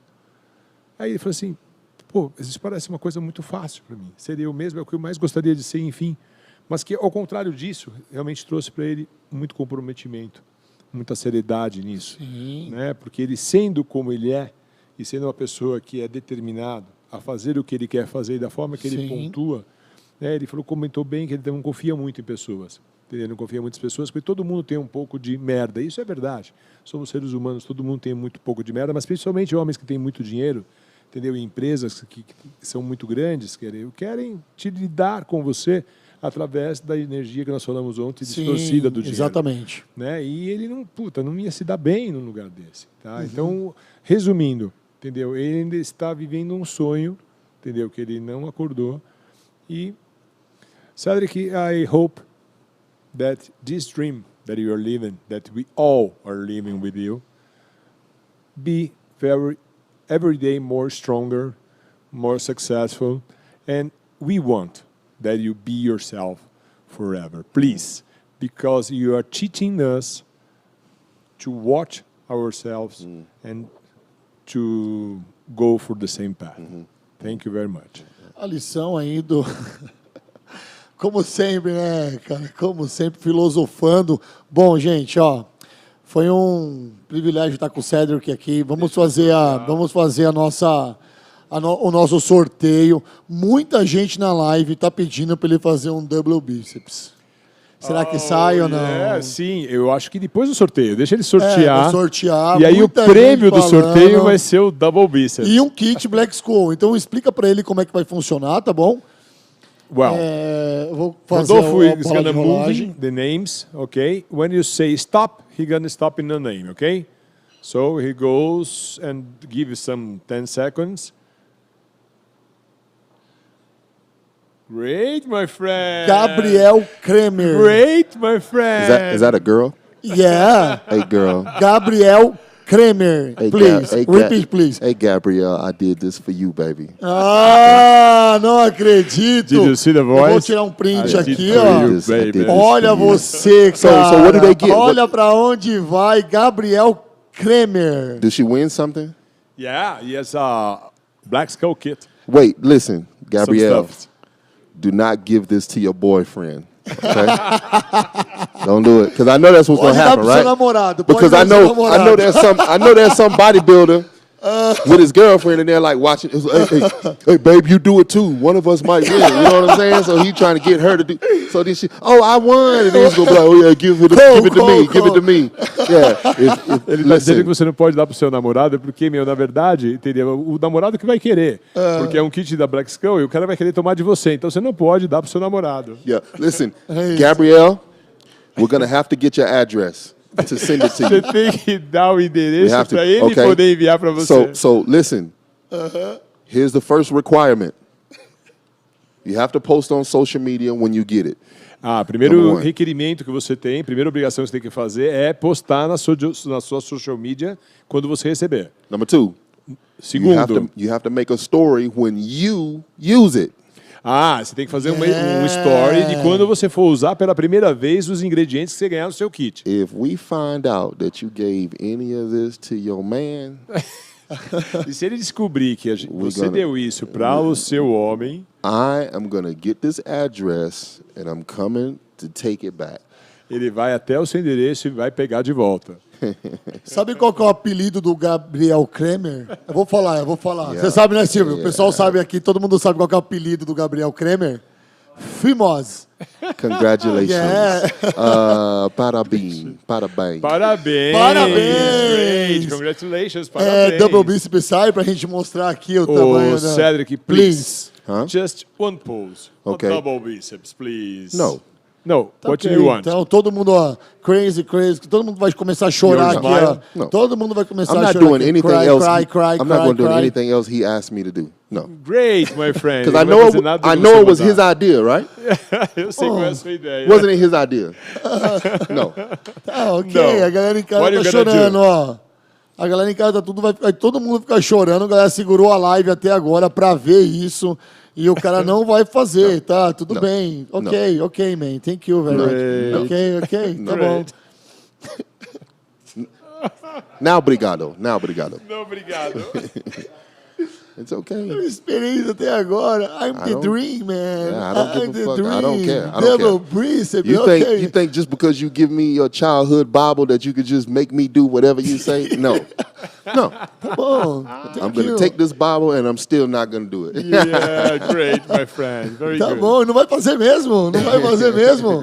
Tá bom, né? Não vai Você fazer. sabe que ele é incorrompível? Você tá louco? Tá bom. Ó, gente, Eu vou pedir pro sargento fazer? Você tá louco? eu tentei tirar um double bíceps do cara, mas joga na cama, você vai se contentar com o meu, já que você não O quer ano fazer. que vem, no South America, Já que Brasil, você não quer fazer, eu What sou a caveira great black. second Skull. option. Oh, yeah. É, man. Aqui, ó. Great Ó, second option. Yeah. ó, There's é your option. isso, There's your mano. second option. Se Essa é a contentem segunda com opção que esse você tem. double Hey, bíceps listen, aqui. that is Essa é a he is segunda the- opção. He is the only man in the world that flex Aqui, ó. and nothing moves. Ele é Calma. o único homem do mundo que flexiona os braços e nada acontece. I don't get it. Chefe, I don't understand. fala pra ele que ano que vem a gente vai estar em Ohio, eu vou estar gigante. Eu vou I estar never seen gigante. Olha esse tríceps. I never seen that. Velho, Look, olha look, esse nothing vai ver isso. tríceps. Nothing's happening. Look, Não, nothing. ok, man, ok. Thank you very much. His arm Ah, actually looks more Deu cãibra. fat when he flex. Au, deu cãibra. How Deu was that cãibra, possible? sério, O mano. pior é que quando você flexiona o seu braço, você parece Doeu. mais gordo. Ele falou, How was that possible? Mano, para, mano, não, pera melhor um pouquinho. parar, Não senão- vou parar, deixa ele tirar. Não, registra o frango. It Pera um doesn't make pouquinho. Registra o frango, porque eu gosto Look, yeah, look. More fat. É de incentivo que eu gosto. See, now look. É So he actually looked, Filma o corpo do futevôlei. Look. Filma o corpo do futevôlei. Aqui, ó, abdômen, Let's be honest. vácuo. Fala, vai. let's be honest, you can put it on YouTube. Fala, vai. He actually looked more muscular with his shirt on, right? Olha Ele aqui. parece muito mais musculoso quando ele tá de camiseta. Usually when you take your shirt off, you look better, right? He looked worse. He It's looks worse. fine, né? It's He looks fine. worse with his shirt Engraçadão, on. Todo mundo quando tira a camiseta. Olha o seguinte. Parece olha, melhor, my você God. parece it's- pior. Oh, it's so bad. You're gonna make people unfollow the channel. They don't want to see this. Cara, eu tô contraindo, tá me dando uma dor no músculo. He's losing subscribers right now. Man, Nobody wants to see this. É o seguinte, brother, se você não quer fazer You know what aí they're o gonna mais say? musculoso, não quer fazer o There's double gonna bíceps, be- não tem problema, eu também sou caveira preta. E olha que corpo Hey, gostoso. listen, no. Cê é louco, Nobody parça. cares about what Cê you're tá- saying right now. Nobody. Ninguém se People, pode estar falando look, I agora. already see somebody says, who is that fat, bald Close woman? me. Who is that Yeah, bald she- woman? Who is the woman with her shirt off on the podcast? Subiu a I live, see it. subiu a live. Ó, olha pra mim, você já foi assim um dia. Eu vou They pra never Ohio. they never Fala seen pra a ele. bald woman with their shirt off before. You see it right now. Ele já foi assim um Uma dia. garota careca. They say, why does that woman have hair on her chest? Pode? Ó, é o seguinte, Rodolfo. Hey, você já foi assim um dia, olha pra esse just- abdômen, parça. I'm just If you saying. look like this. Parça. Look Never. abdomen, parça. Probably in another Ó, life. Look Probably in another abdomen, life. No. parça. Not even another life. Chefe, quer falar alguma coisa? Não? Yeah. Você vai me ver em Ok. Ohio grande. Oh, yeah. If I was 11 and fat, I would look like that. Pode acabar comigo, eu gosto do incentivo. O pessoal do futebol tá, And a mano. female. 11 fat and a Oh, Olha, female. 11 anos, mulher e fat. Tem problema. Ó, vamos falar aqui, ó. Vamos falar aqui, ó. Você tem uma academia em Motion. Eu vou começar a treinar lá, fazer um projetão com Ah, vai você. mudar muito, com certeza. Ano que vem nós vamos pra Ohio. Alô, Fernando Marques, dá umas dicas aí do que eu tenho que tomar e vamos pra Tomar não, cima. você precisa treinar, filho. Treinar não, tô por falando aqui favor. da Black Skull, tomar direitinho, Primeiro entendeu? treina e depois toma. É isso. Gente, desse jeito, quero mandar um recado pra alguém?